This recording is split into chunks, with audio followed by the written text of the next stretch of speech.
Damn, Gary, some serious gourmet shit. What flavor is this? That's right, it's the all-hell medium roast private blend. Check out the Geek Grind Coffee Nerdrotic page for our other options like the Decadent, Feathers of Liberty, vanilla-infused flavored coffee. Or if you're looking for something darker, try the Dark Roast FNT blend of the Fellowship. You know what? Just buy all three. GeekGrindCoffee.com. Use discount code Nerdrotic.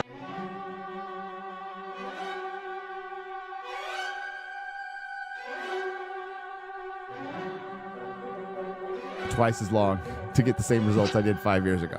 Because Dan, did you hear about my new diet I'm on with my McDonald's burrito? What? No. So yeah, this is the I want to be in an early grave diet, by the way. Brian's already said he's not going to live to 50. I do want to be in an early grave for personal reasons. But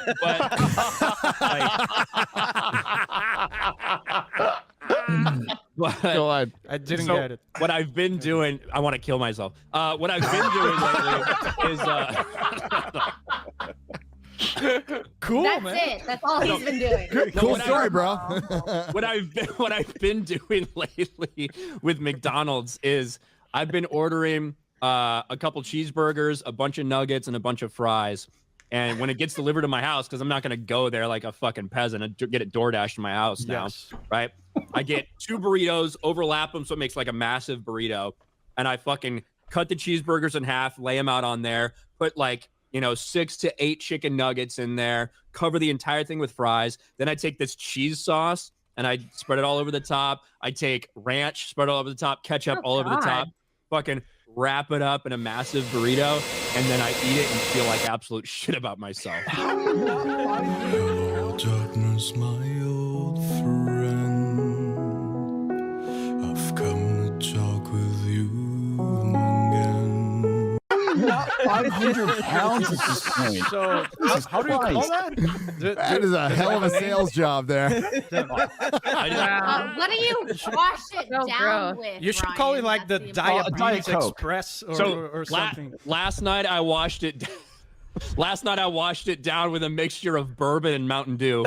Well, you can't spell diet without die. So Well, it was Mountain Dew Zero, so you'd be. And that just makes it better. So instead of diabetes, you're gonna get cancer. Cool.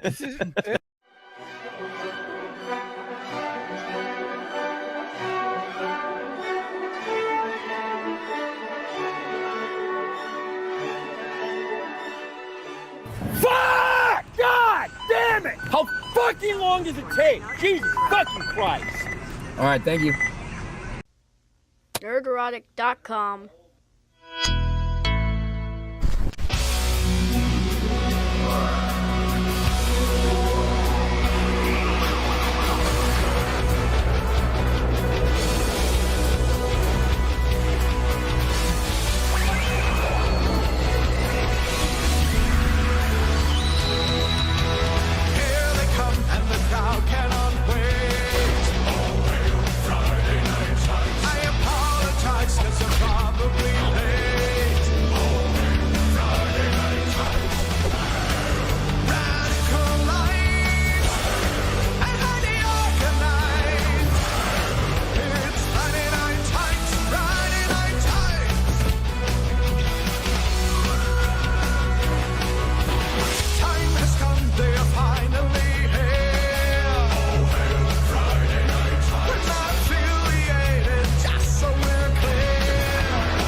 oh shit. It's appropriate. I think it's appropriate day to be late. We're celebrating the opening of the movie. What's By being late. What's up? Well, the late reporting the box office. What's up, my brothers and sisters out there? Welcome to Friday Night Tights. Gary's jumping right in, man. He's A not very even- special episode. Gary put on a dashiki. Now he's one of the brothers. What's up, my brother? Hey. That's right. Forever. Gary's like, if you know what, we're just gonna try to be as edgy as possible before we hit 1 million. Let's see if we can get a few more. I want to know how Clifton felt when, you know, they reach out. It's like, Clifton, it's been a while since you've been on FNT, man. Why don't you come on? And he's like, yeah, thank you guys. I appreciate you having me on. I can plug my play, do all that stuff. Yeah. It's like, oh, by the way, we're going to be reviewing the American Society of Magical Negroes. We thought you might want to join. Yeah.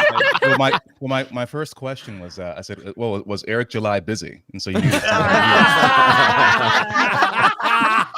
to give you cover for what we're going to talk about. It's funny because it's true. No, I'm just kidding.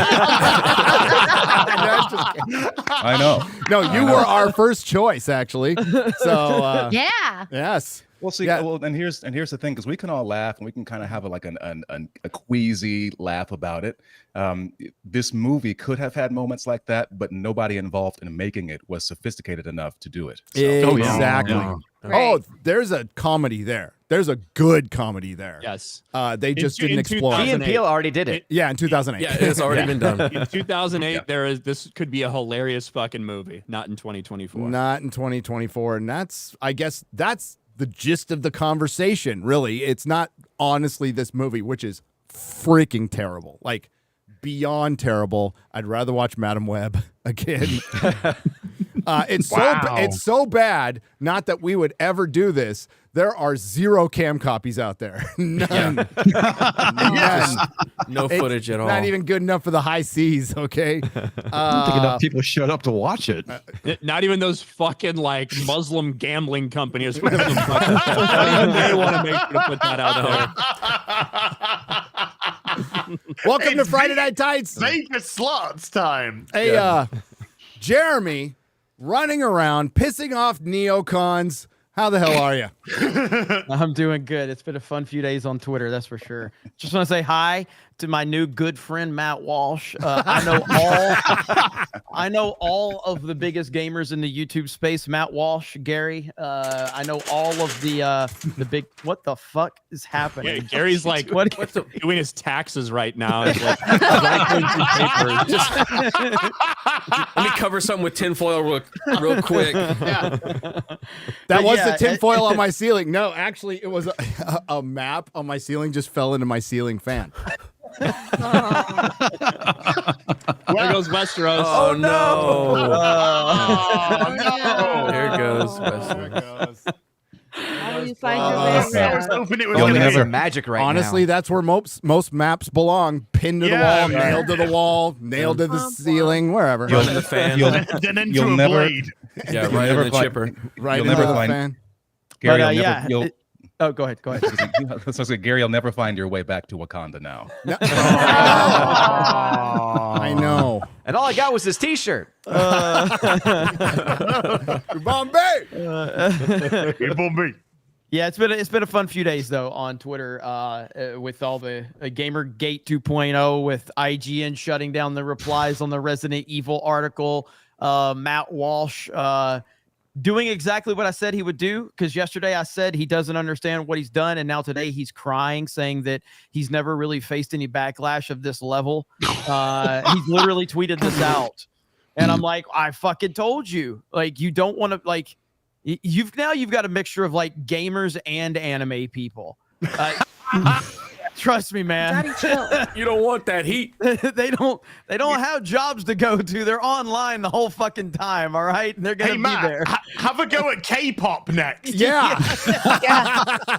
And the Swifties, why then not? you're gonna really find out Yeah. what fucking psychotic is, mate. yeah, dude. It's pretty crazy right now. So we'll see how the next few days goes for all of that. But I'm having a lot of fun with it for sure.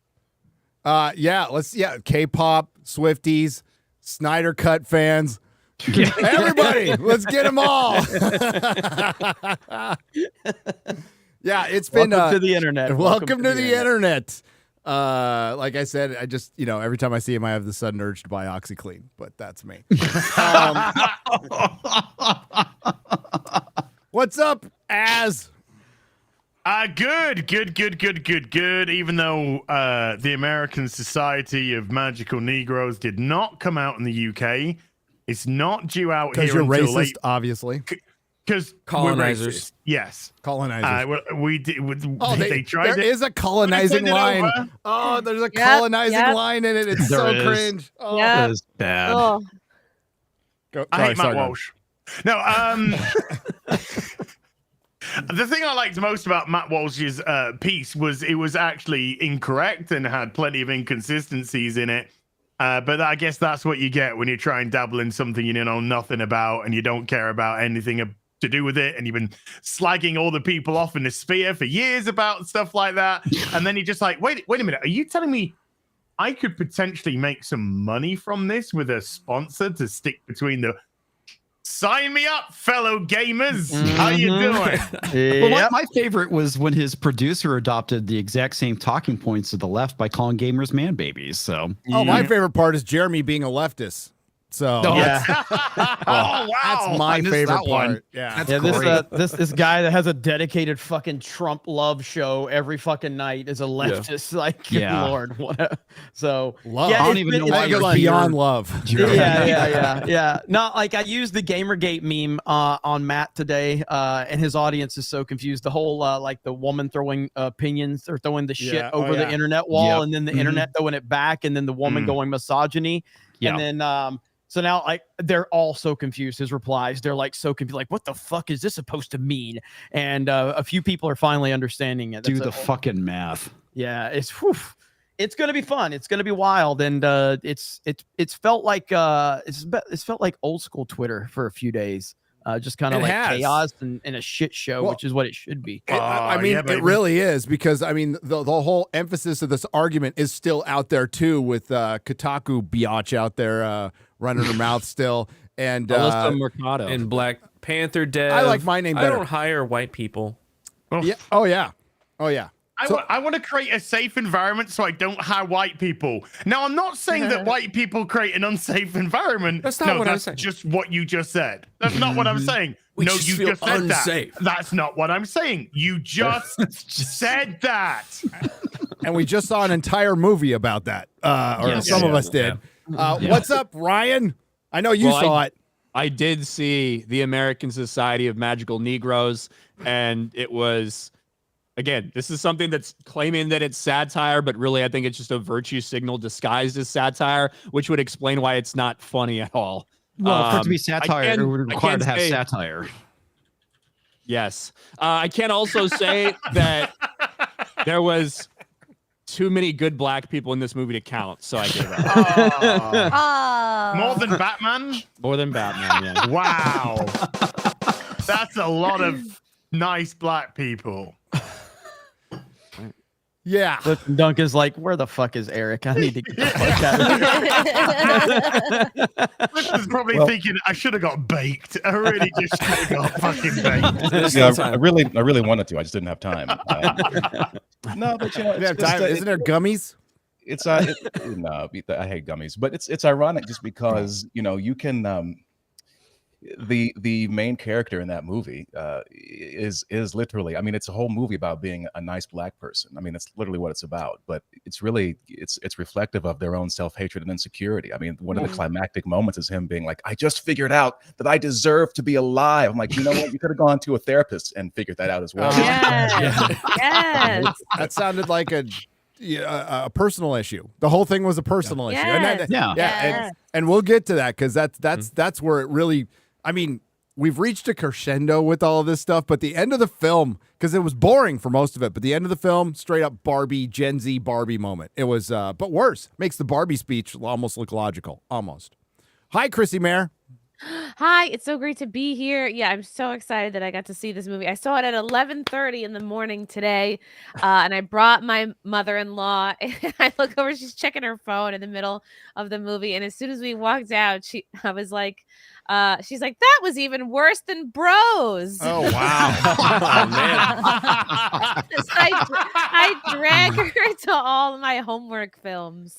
And she's like, It was Bros, just in a different way. Yeah. So, Yeah. It was Brothers. Bros But was exactly- Bros was a little more masculine. Bros. Oh God! Like Ryan is so spot on with the "it's a virtue signal disguised as satire." I feel like this whole movie was written by maybe like a freshman in college.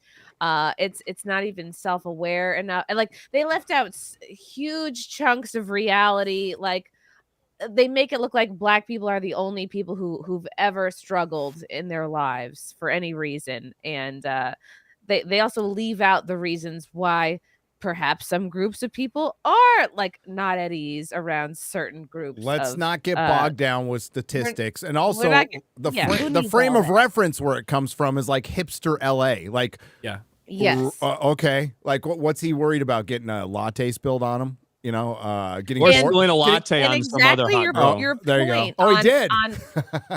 on like the main character, gosh, what's his name? Aaron. Justin Spelled Smith. Justice Smith. Aren, by the way. Aaron, What a Justice fucking Smith. loser. The whole movie, he's like, I'm just insecure. There's a scene where all these people are going in front of him at the coffee shop. It's like, that's just your own lack of confidence. Like that has nothing to do with race, and you can't expect the whole world to reorient to your insecurity. And like as a person, Okay, with low Chrissy, you're gonna self-esteem review the whole myself- movie, or All right. I'm just Chrissy, very. we're building They up just to roll it. my Gary, shit let it about go. the This is subject. fucking I'm great. He Let it finally go. gets a moment, and Gary's I'm like, just something's excited. wrong here. A woman's been talking right. for too You're long. talking way too long. I'll shut up now. It's great to be here. No. Chrissy, I will come back to you specifically for that because I do appreciate you actually seeing the movie. Aw. Don't worry, Shitting don't on a worry, pregnant Gary. woman. Come on now. I don't know who didn't see the movie. I mean, I couldn't obviously because I'm in the UK, but I don't care who in America didn't see the movie. We have a movie channel right below us whose sole focus is watching movies, and he's gonna fucking read them the riot act, aren't you, Odin? I don't know about that because I did not see So who this. did it? Which one of you? garbage Which fail. one of you? Comics? Was it you? X-Ray Gill? Was it you? Instead, It was me. It was me, Austin. It was me all was me. along. I've been spending all this time trying to find the box office for it, but they apparently just don't want to reveal the numbers. Focus Features has released the numbers for 2 other of the films that they have in theaters right now, but they won't release it for this one. Well, maybe if you just watch the movie instead, you know. Maybe I would have yeah. been that last person that could have bumped it Yeah, up that just could have high bumped enough it up to high where- enough. Well, in which considering- case, you know what? I'm happy that I wasn't because it sounds like this film doesn't deserve it. No, I there was 4 when we saw comics, there was a family in there. Somebody actually brought their kids, Oh. and they were white. So boy. Of course. and the kids fell asleep. So it's and I don't blame them. Speaking of sleep, hi Shad, wherever you're at. Out Hey, there. Shad! So It's like 3 o'clock in the morning for him. Let him sleep. who gives a fuck? You know what? He can move to America. Like I told him in the chat, Utah is cheap. Okay. All And, right, I don't he's get more that. than welcome What? there. Is that a slight at Utah? I don't get that joke. No, Are you sure Mor- it's Utah? Mormons are in Mormons. Utah. It's a Mormons. Mormon-run Yeah. state. Oh, That's where the okay. gold Okay. tablets were found. Yeah. Yeah. Well, not technically. There was north, whatever. There you go.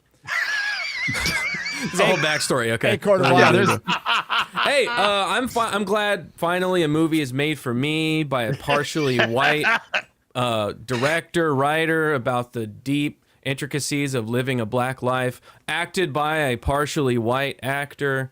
No, I didn't watch it because I live it every single day. Aw. Every single day. Shit. Shit. Are you my quarter magical Negro? Every time you need a video edited, I just like. What Black you girl need, massive. magic. Wait. What you need. You didn't see also- this part. You guys, I found this out last night while I was doing some research for the video. Do you guys remember the Alex Jones Chuck E. Cheese guy that confronted him at his hearing? No. This I guy saw looks you- like I- Chuck E. Cheese. I Chuck saw your E. tweet. Cheese. I saw your Chuck tweet, E. but I Cheese. haven't seen that one. I haven't seen that. It's the clip. director of this film. Really? Uh-huh. Yeah. Holy So shit! just a little. That's funny. Colby Libby. Funny Alex connection. Jones always involved in some way, shape, or form. Always. I wish he was in the movie. I like We how need to try quarterback- 6 degrees of Kevin Bacon. Now it's 6 degrees of. Chrissy, is it? Alex Jones. It's Kobe Libby. Kobe Libby. Yeah. Okay, I was calling him Kobe Libby. I gotta change that. Sorry. I just like how Quarterback, with no understanding of what this movie's about, admits that he's a quarterback magical Negro for Gary, without understanding that one of the things they do is grab white people's dicks. Oh my God! Yes, Is what that is that about? Oh yeah, Okay, they great. straight up grab balls and Grab and What's the hold. context on that though? Oh, You yeah, fucking just live it every day, bro. Erectile You don't- dysfunction, Garrett. The That's what comfort? it's about. Hey, Garrett, It's about Garrett, white it's man never comfort. required context, okay? Never. Just do it. Okay. But they're All right. magical. I ways to gotta, make I it- gotta do You math, know- so I'm sorry y'all- to question Hold you. on. All I know is Y'all, Dan y'all, Gus got very interested in this conversation all of a sudden. y'all didn't know that black folks just walk around grabbing dudes' dicks all the time? Yep.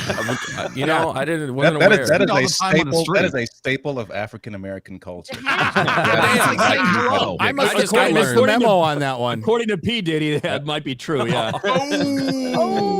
Watch out, you might get assassinated. Good old P Diddy.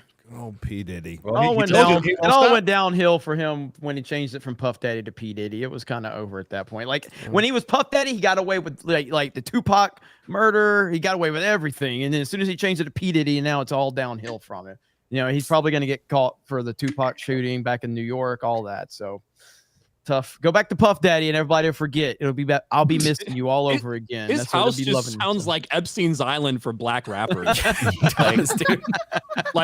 Get him in there, have him have a bunch of gay sex, film them, and then hold it over for their entire career. Holy shit! Sounds like Scientology. This is not linked to what you this is not linked to what you just said, but I hope Will Smith is doing well. Absolutely no relation. What's Nothing up? to do with what Ryan was talking. Comics division. Wow. I watched this movie, and I have to say that while was there. watching it, I had a massive headache the entire time. Really? And I thought you were about to say magically massive ended. boner. I didn't know what Oh, you yeah, were that going too. to say. Man, did you get grabbed as well? Well, the Did you reason get I that had guy that boner got caught in the movie was theater because jacking off? He a was black there person with touched my Terry. dick before I walked into the theater. So there's that. But I had a massive headache throughout the entire movie, and it ended magically when I walked out of the theater. So there's that. There you go. Without trying to Everything get you're rid of a joke. saying. After the He said it magically disappeared when I left the theater. Like everything about that comment is had a massive boner, and then I leave the theater and it magically disappears. Yeah. Well, Go that ahead, was, Az. that was a reference to the headache. I Well, had the you heart see, on the this entire is time. comics, And without Hey, trying man. to get rid of a joke in my next video, did you know that 3 in 4 black people suffer from pain? Believe there is bias in how pain is treated. Pain is racist, okay? It really Racist. is. Pain Well, is equity. the treatment of pain is racist. Look, pain you should equity see the occurs accompanying when video that goes everyone along can with reach this their clip. full health potential, man. Come on, Well, man. again, like did you guys see the North Face deal where they No. said like the outdoors are yes. racist against black people? What? Outdoors. Yeah. The trees are racist. That's true. black I people didn't don't know like to go in it. the outdoors. That's I thought that's it was, what yeah, it is. I thought it was parody. I was on Fox No, Business just reading in the get- article, and I was like, this can't be real. Like this can't be real. What I'm reading. Didn't you get a discount if you said Yes, I'm white and 20%. racist? Yes, 20%. If For- you that if was you, if you real? agreed- Yes. Wow. Yes. Wow. I mean, 20% And- off. Might as well. Great savings. What do you It's like- expect for a company that's based out of Seattle? I mean, come It's on. 20% off. There's got to be a breaking point at some point. in Those time. jackets are expensive, man. You ever see a North Face price? Yeah, I know, right? 20% off on that, man. There has I'm to be white a and breaking racist. point with all of this nonsense at some point in time. Like we've reached such a nonsensical place. Like I talked about this recently with like back in the 90s and the 2000s, like we didn't deal with all this shit. You know what I mean? And now because of political propaganda and because of politicians, because of Hollywood, like race is the forefront of every discussion. And it's insane. And at Well, it's some also- point, there's got to be a breaking point. There's got to It's be. I think we're already seeing it. It's also Right, massive ridiculous swings. because you see these stupid fucking Zoomers pretending like the 1980s and the 1990s were the same as the 1930s and the 40s. Yes, They're exactly. pretending- They're pretending that everything is like it was, and it's just not. And I'm sitting here like I feel like I benefited a lot from all of the, civil rights struggles or whatever. Mm. And now I'm watching us march back into segregation Yes. for the sake of progressivism. It's so bizarre to me. Yeah, well said. And to be fair, like not to go down too far the political rabbit hole, but like politicians need people divided. They need tensions at the highest place they can. Absolutely. They need that to be going on. And that's kind of like, it goes back to it really, Barack Obama's second term is where this really took the next level with racial tensions and police shootings and things like that. And now it's just in every aspect of life. We're talking about North Face telling you that the outdoors are racist against black people. And if you're white, you get 20% off if you agree to be a racist. Jeremy, what color is snow? It's white. Yeah. Oh, white. Go ahead, Gary. People. There we go. Hey, there we go. So, Colorado's have you mountains are racist. Have you ever seen yellow snow? And you know what? Scratch that. We do have black ice, which is the most dangerous ice. Oh, no. They have signs for The outdoors actually are racist. Yeah. Wow. Cool. Hello. Hi. You went to the movie. I did go to the movie. There was a total of 3 people, including myself. There was one black guy and then a Trump supporter. He was listening to Trump before the movie started. So, no way. Was he also black? No, he was white. Was there a subway Why'd you nearby? say it like that? What did I say? Like what? Like you resented him for it. Yeah. Oh no. Jeremy is a Trump supporter. An Asian, a black guy, and a Trump supporter. All that's a joke. Sounds like a joke. It sounds like a joke. Walk into a bar. An Asian woman, a black man, and a Trump supporter walk That's into the the black American magic Society right of there, Magical everybody. Negroes. That is the black magic right there. Oh, Bringing people together. yeah, coming together. Yeah. Yeah, but Everybody asking if it was me. Oh, Jeremy Canada didn't wouldn't see it. let you in. Trudeau would be like, "All right, Jeremy, arrest him." literally the only white Trump supporter in existence. But yeah, the movie was bad. That's all. Yeah, we'll get into that. But hey, we have a special guest. He's going to be doing a one-man show, and I'm really excited about this. He's been on before. You know him. You love him. Clifton Duncan. What's up? Hey, by the way, I just want to say this is going to pop the 9.9 a little bit. This might like pop the female audience on this channel like 10.5 or something like that. So thanks, Nice, dude. nice. Appreciate you. RK Outpost, calm down. Well, I mean, like aside from what they pop over you because you have your simps too as whatever. I've got like 4.6% in the last 30 days. Rough. Yeah. Well, I mean, how many videos have you made? 3, 4? Just make a. It's Clifton's time. Quiet Dude, as. Make an Amber Heard. Make an Amber Heard video, man. You'll be good. Colonizer. Exactly. You colonizing my time, as British, it's my job, you know? sitting around all you crackers. Yes, right. If Az is hijacking your time, just welcome to what it feels like to be a white person on Friday Night Times.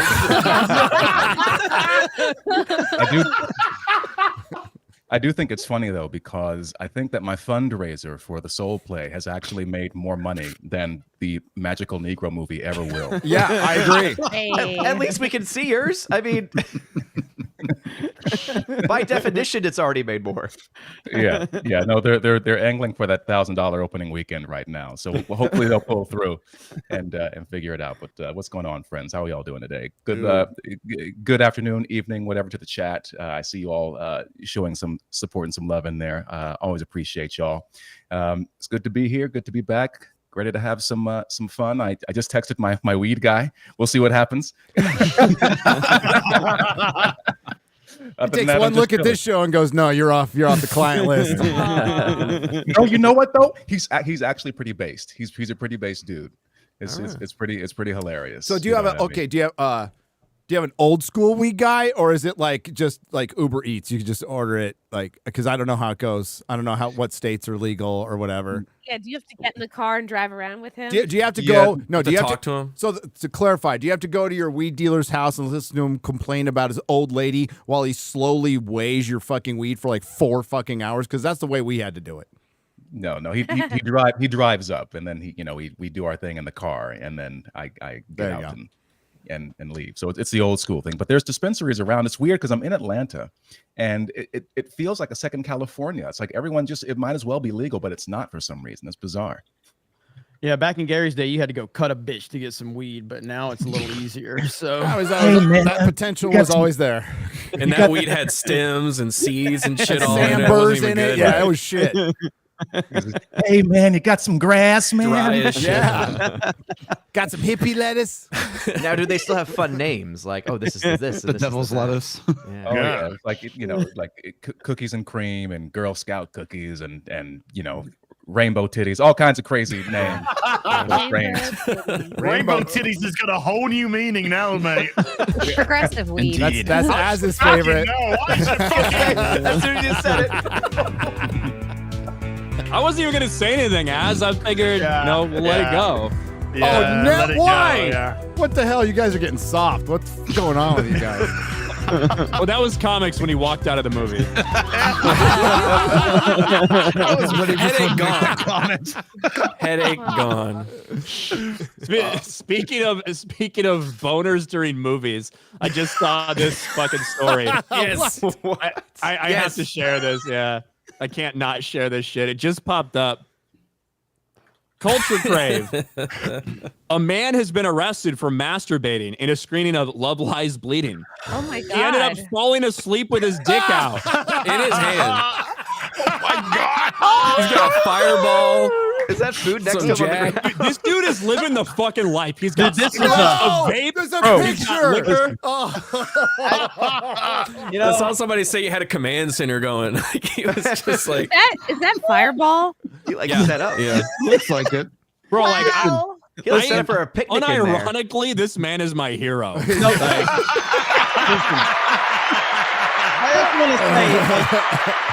this is what, God help him.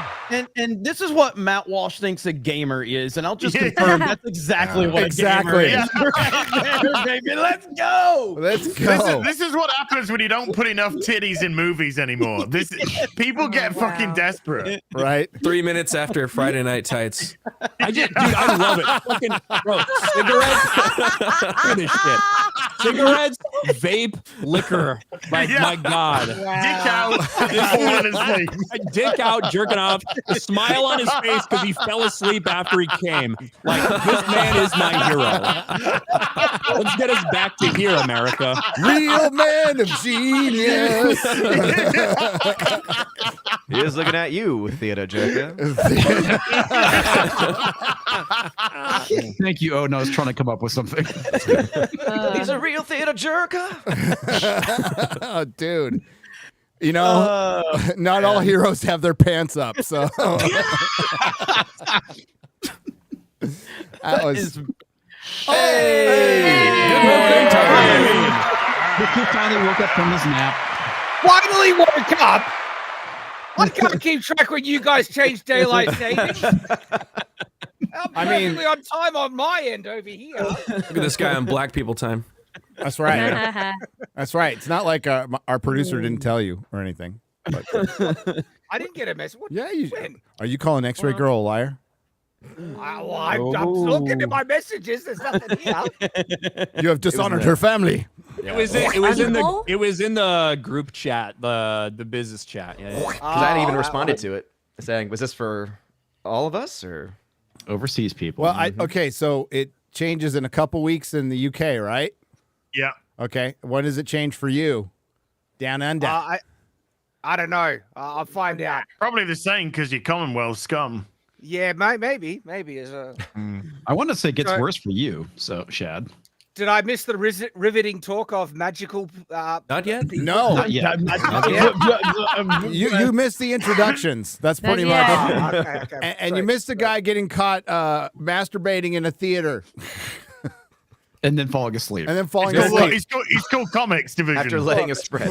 Very respectable individual. Very respectable. It was an accident. It was cold. I was trying to warm my hands. Okay. I like the way that somebody, by the way, didn't just go and get the usher. They went, "Gonna take a photo." You have to. Oh, I'm taking a You photo have of this. It could Hell have yeah. also been one of the workers. Yeah. Because it's happened The before. lights Because I used to were work at on. a theater and never saw that. But I have walked in where someone fell asleep and we had to wake him up and it was like poking them with the broom. I've seen Let's full get on him outta sex in a here. movie theater. I would Sure start thing. throw- While I I would worked just, there. 2 seconds. dude.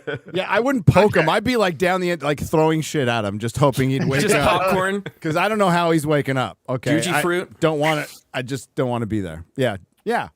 You know, Sour Patch. Yeah. Whatever the fuck. Right you there. know. Try to get into his Yeah. mouth. Okay, that's weird. But It's open. You flick it in there. let's talk about the American. Wait. Oh, wait. I should have the clip. Oh yeah, dude. What the hell's wrong with you? Oh no, I fucked it up. Oh no. That's a Where'd big you keep shocking it? shocker, right? Yep. The American Society of Magical Negroes. There we go. There we go. See, Clifton, Eric really is here in spirit. He is. Magically, Yeah. he just shows up when we need to say the word. You A bit late. You know who else is here? Jay's here. Hey, hey, man. What's up, Jay? What's up, Jay? Hey, you Jay think of over the movie? here. Jay, did you see it? Hey. Jay? Man, I ain't got time for this. It's not man. Christmas anymore, man. It's like that was 2 months Always ago. ripping me on FNT, man. Let's Come on, play guys. games. Let's Let's talk about games. talk about Let's talk video Let's games. talk games. Let's talk games. No, I don't want to, man. We'll eventually get there. Yeah, so I watched it with Comics Division, and it was Gay. bad. Gay. Gay. Yeah, he's like my shitty movie date that like my wife won't even go to see these movies. So Did we after just Madam confirm Web. that he was hard in the theater too? What's going on?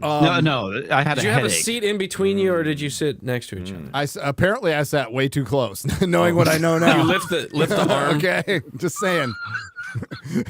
But yeah, it was shit. It was 35 minutes of pretty much your average Kotaku staff meeting mixed in with a fucking a rom-com from hell, like a Gen Z rom-com.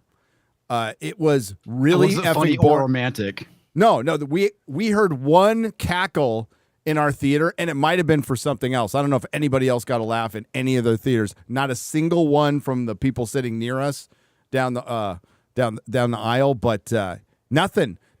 It wasn't a satire. It wasn't a comedy. It was a series of virtue signaling statements from the Los Angeles that they think they live in today. The only problem is there wasn't any fentanyl zombies running around and people getting murdered.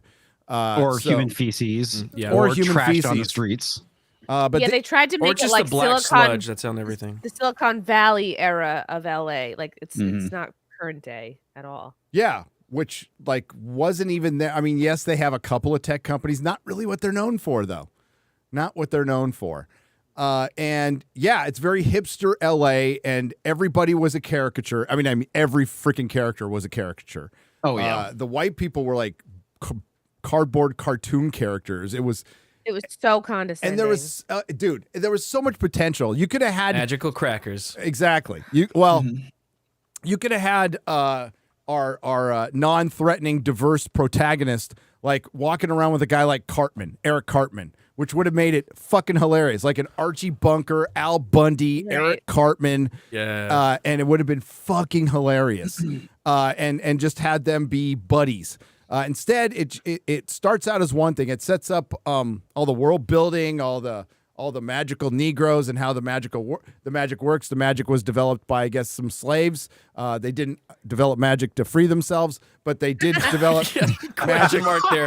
Wait a second. to make white people feel safe. They can teleport, not out of chains, though. Not out of chains, apparently.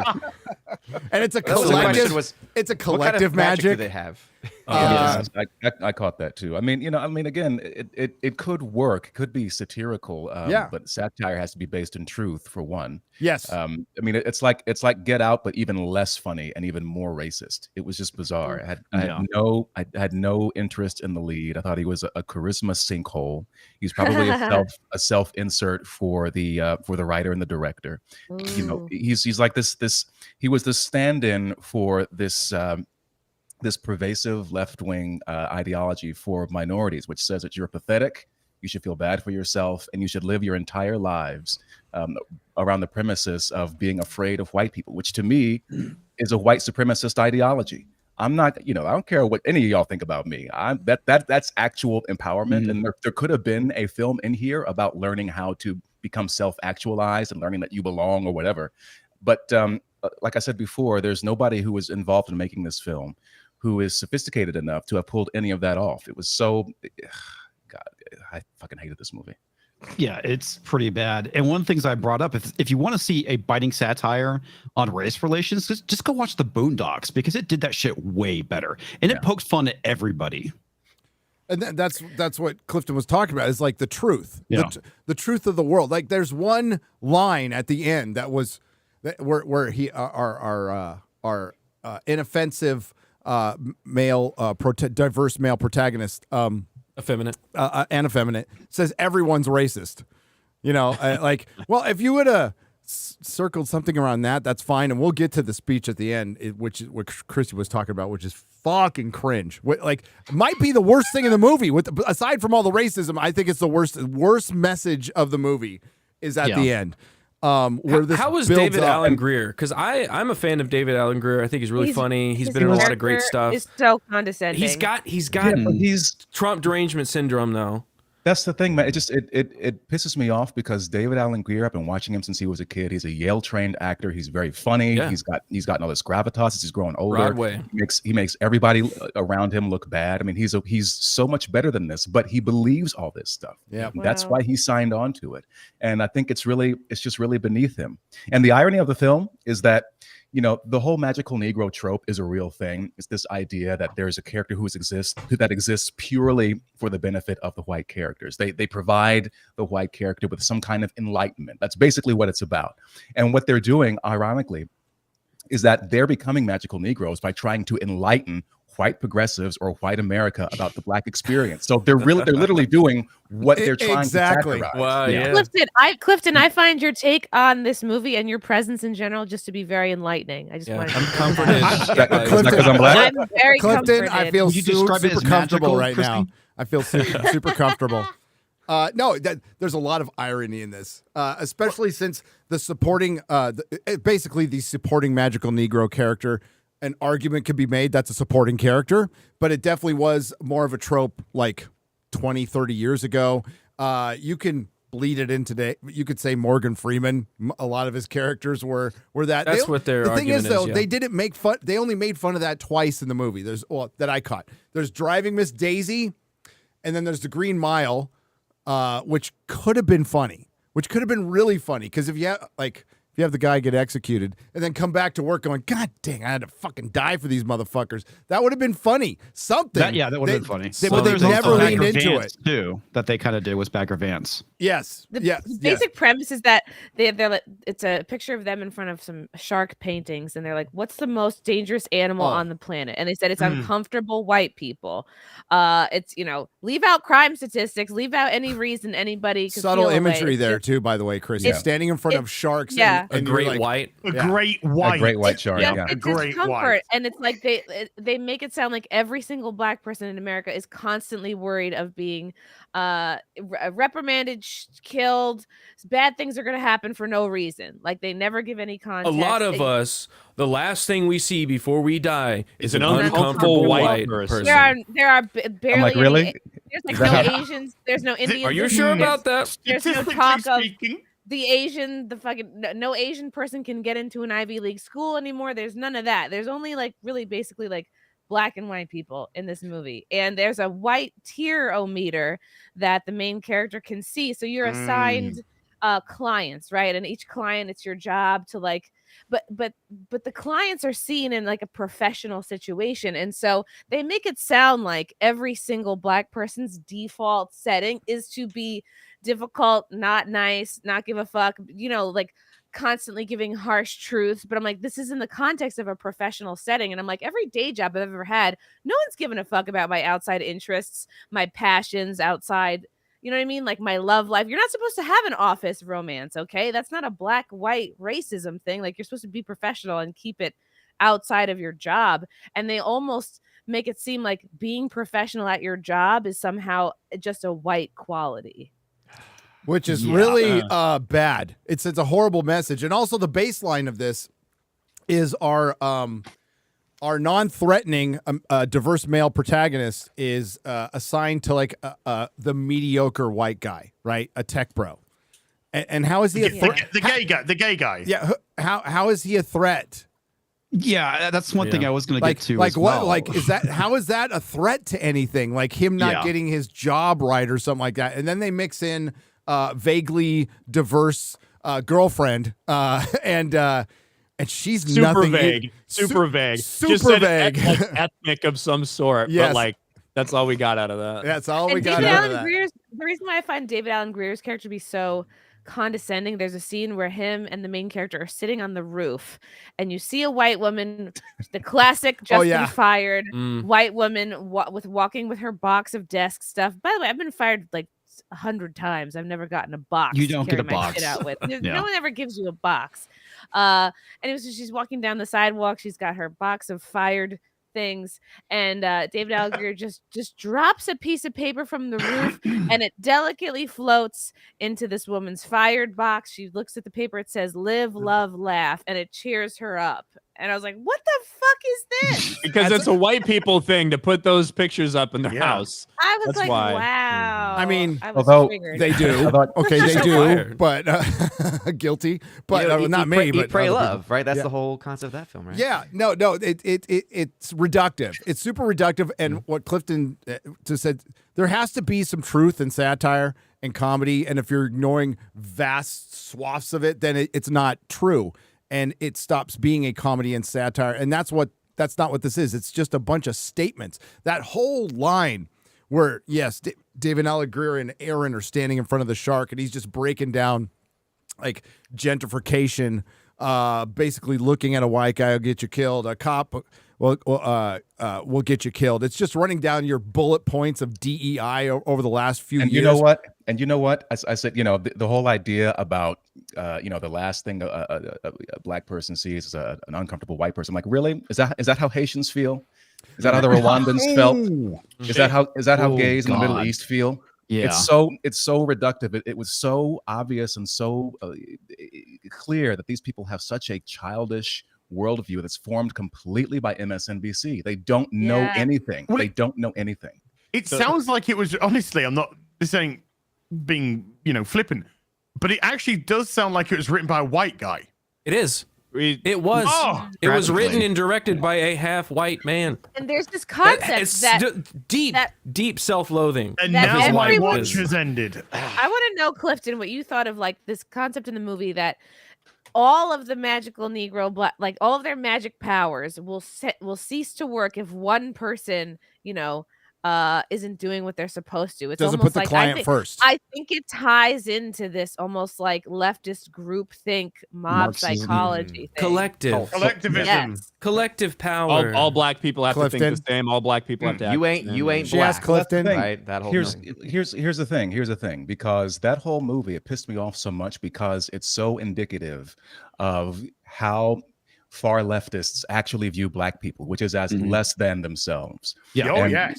they have this dickless male who's the lead and has no sort of agency, and he's just put upon and acted on by the world. Things happen to him. He doesn't have any sort of just as from a dramatic standpoint, right? From a dramaturgical standpoint, you want a lead character who has some kind of drive, some kind of thing that he wants. You can play a sad sack character, but even still, if you were a skilled actor who was charismatic, you could make him awkward and funny and interesting, maybe dark or whatever. But There's none of that. It's just it's unbelievable. But the whole premise of the thing, Chrissy, to go back to your question, is this idea that Black people everywhere do and must live at the whims of how white people feel about them. And the funny thing about that, there's a scene in the movie, the climactic scene where he's like, "I deserve yada yada yada," or he talks about. I wrote it down, but he's like, he said, "I like when people are talking to me, not an idea of me, the person that I am." Now, I made That's that true decision. for everyone. But here's the thing. Yeah. But here's the thing, because I made that decision about myself back in 2008, and I said, you know what? If you can't view me as a human being as opposed to just my demographic, whether you're a Nazi or some shitty white progressive, that's on you. I'm a human being before I'm a demographic. And the irony is, once I began to make that decision and I became less self-conscious about how white people see me or how anyone sees me, that's when I began to diverge from this left-wing ideology. And then I became the Uncle Tom. I became the coon. I became, this appeaser of black or of white people. You know what I'm saying? So it's a totally backward. I mean, everything they do is inverse of reality. And they need every black person to feel inferior to white people, because that's the only way that any of this shit works. And I'm over it. That's what gives them power. The rules of for you. intersectionality, exactly that. They are preaching equality in one breath, and they are pushing segregation in the other breath. The two are not conducive. They don't work together. They are talking out of both sides of the mouth. It's a hypocrisy. It's all based in intersectionality. It's all based in the victimhood. And the irony, of course, is you have the people preaching about victimhood who have all the positions of power, all of them, TV, film, whatever it may be, comics, gaming, yada yada yada. The president at one point. We talk about gatekeeping. We can't gatekeep shit. We can't gate shit that you have control over. People are making decisions based on your actions. That's what's called consequences. That is the actual consequence culture, not the bullshit which they've been calling it. That's the actual legitimate consequence of what they're doing. Intersectionality is just cancerous. When the collective, when the American Society of Magical Negroes kicks you out. So if you break this rule, they lose all their magic, right? And it's basically putting the yourself above the client. In other words, you need to be very good around them. Selfless. Can't make it about you ever. Right. And their punishment is you get the worst punishment possible, which is being wait. Oh. Yeah. Being a normal black person in America. Yeah. That's what they said. That shit pissed me off so fucking much. It pissed me off so much because that's what I'm talking about. What does that mean? Holy shit! And then what does that mean? That when you're part of magical society, you're protected from hate crimes. So, and David Allen Greer's character saying this, when you're in this magical society, you're protected from hate crimes, and you could step out the door and walk into a Nazi. Like they make it sound like that is an actual in L.A. One of the things that's so disgusting Are you with this time film. traveling tonight? Oh my god! Well, maybe that in might LA. be true now. One of the things that's so disgusting with this film is that I leaned over to Gary and I said, I don't know what is being more racist towards, white people or black people, because the black people in this movie have zero agency. And it goes back to what Clifton pointed out is that there is zero agencies for these black characters, and this is basically how white progressives see black people. Yeah, well, dude, you should see the reviews for this, because it got destroyed, and they come from a different angle than we do because they didn't think they went hard enough, and but we all agree none of the characters are full-fledged characters. No, narratively, this thing is a disaster. It's a total disaster. But the message it sends is so fucking awful. But it's really it's an encapsulated version of the message Hollywood has been sending for 4 years. The only good news is nobody's gonna fucking watch this movie. Nobody gives a shit. And this is the kind of movie that if it came out 3 years ago, Clifton, every corporate critic would have given it 99% or been too fucking scared to review it. And now it's culturally shifted. Again, this is NPR. This is a black woman writer for NPR. You don't want to join this club. You don't want to join this club. At one point, David Allen Greer's character says regret is for white people. Yes. Yes. There was another line where they said, you know, what did he say? No one on an island has empathy or something like that. I'm like, really? How does? No one Like- who owns an island. No one who No- no owns one- a- no one that owns an island has no one- empathy. You don't Yeah. have I thought that was empathy. kind of funny. I didn't think anything was funny in this. I remember on the blackboard it said there was acceptable whiteness. Yeah. It wasn't just acceptable white comfort; it was acceptable whiteness, and I'm like, Yeah. what the? Or did it say acceptable blackness? And Something just to like that. state the obvious, if you want to know how a film is racist, and I didn't come up with this theory, everybody knows this. Just flip it around, around. Yep. That's all you got to do. Yes. It's a You gotta fun make game sure to that black play. people feel comfortable. It's a fun game to play. Ryan loves it. And the best news about that, the best thing about that game, Gary, as I said in my video, was it's complete and utterly inclusive. Yes. Anyone totally. can play it. Absolutely. They equate anybody with confidence. Like there's a character named Jason, which is the main character's client at first, and they make him look like the quintessential white privilege guy, but simply because he has confidence and he's, you know, confident in his job, and Turns they up on expect. time. Yeah. You see, confidence is a white trait. You know, but they literally think that, and it was funny because I can tell you right now, I could just see the casting breakdown for that character, like Ben Shapiro type. Did you see the resemblance? Like Yes. that's not an accident. No. It's not an accident at all. No, I and then the South African tech guru. Who might that be? You know, right? Yeah. It's so. Like what I was said, the name of the there's no- company again? Meatbox. Meatbox. That's Meatbox. right. Meatbox.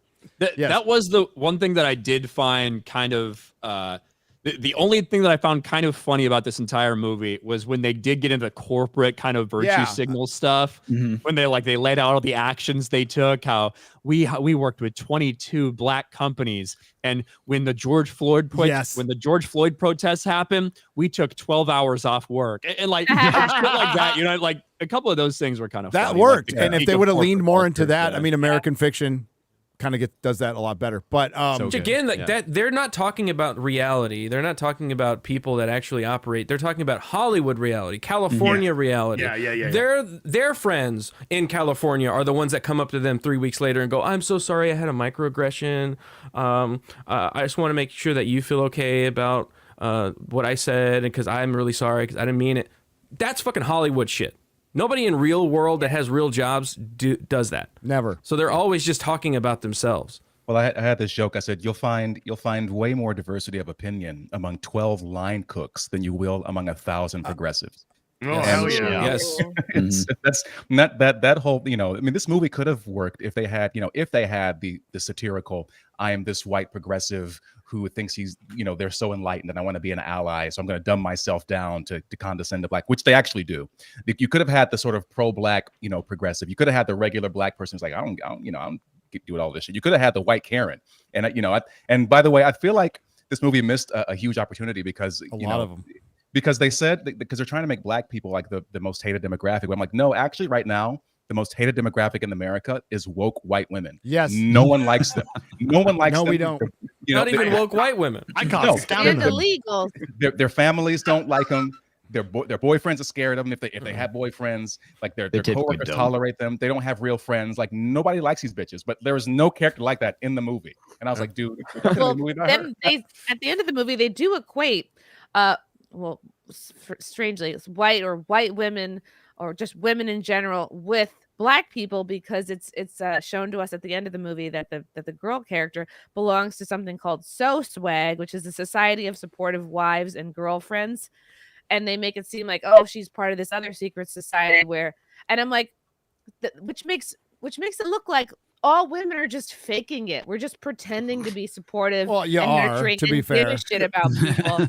I didn't like that. Well, I viewed that I as hate the it same when way that it's only women like fake it. 100 black people are doing this thing, like go out of the way to help white people. So Yeah. I didn't think it means all women are doing that. But my question is, was she supposed to be there for Yes. for Aaron or for Jason, wherever the fuck the other guy's name was? That was my question. I think for Jason. Jason. It was probably Jason. Jason. No, Jason. She was the work wife. No, I think it was for Aaron. So, well, honestly, one of the, does it matter? At the end, it falls apart. Like it fucking falls apart at the end. So basically, after it's racist for like 30 minutes, it's like Birth of a Nation for a modern audience, and then it goes Dude, into the I thought rom about that com. movie. Yeah, yeah, it was though. I mean, the attitude is straight up like flipped on its head. Birth of a Nation, but it ends up and Clifton talked about this earlier. Our main character basically has an epiphany that he deserves to live in this world. He felt so sad. There's a moment where he's like walking with a vaguely diverse girl, and they're both whining about being passed over and not getting the satisfaction. And then he turns her and goes, she's like whining over like getting passed over for a job, and he's all, "You're so badass right now." I'm like, no, she's not. She's being a little bitch. That whole scene. That whole scene to me encapsulated just the entire relationship. It said to me, Chris, you said earlier, it's like, some college asshole wrote this film. It said to me like every bad scene study class in undergrad was those two people acting together. They had no chemistry. They're all like, "Oh shucks, I'm really sincere, yada yada yada, and I'm really shy," and then they end up kissing. I'm like, dude, there's nothing that led to, like, I don't know why she's into him. He's so pathetic. He's so like, he's such a sad sack. He's such a loser. He's not charming. He's not cool. Clifton, it felt black, so that's why. Clifton, it felt like a table read to me. Yes. Like that's what it felt like. Man. It didn't feel like this was like movie ready. It felt like the first time they're kind of reading through those things and kind of a little awkward because they don't know how to like. It was bad. It was so amateurish, and just a little quick actor insider baseball. There were so many lines that were like, "I didn't know." No, say the fucking line. Go to the end of the line. Be simple, be clear, especially in a comedy. Be simple, be clear. You notice David Allen Greer wasn't doing none of that shit. I think they thought it came off as like awkward and kind of always weird. Gen like, Z. That's Justice Smith. He plays the same character in every single Justice movie Smith he's looks in. like a Muppet. Like he's really skinny. He's got this voice like this. He might be a good voice actor someday. But here's God, the thing. it is. There's a he's difference. bad.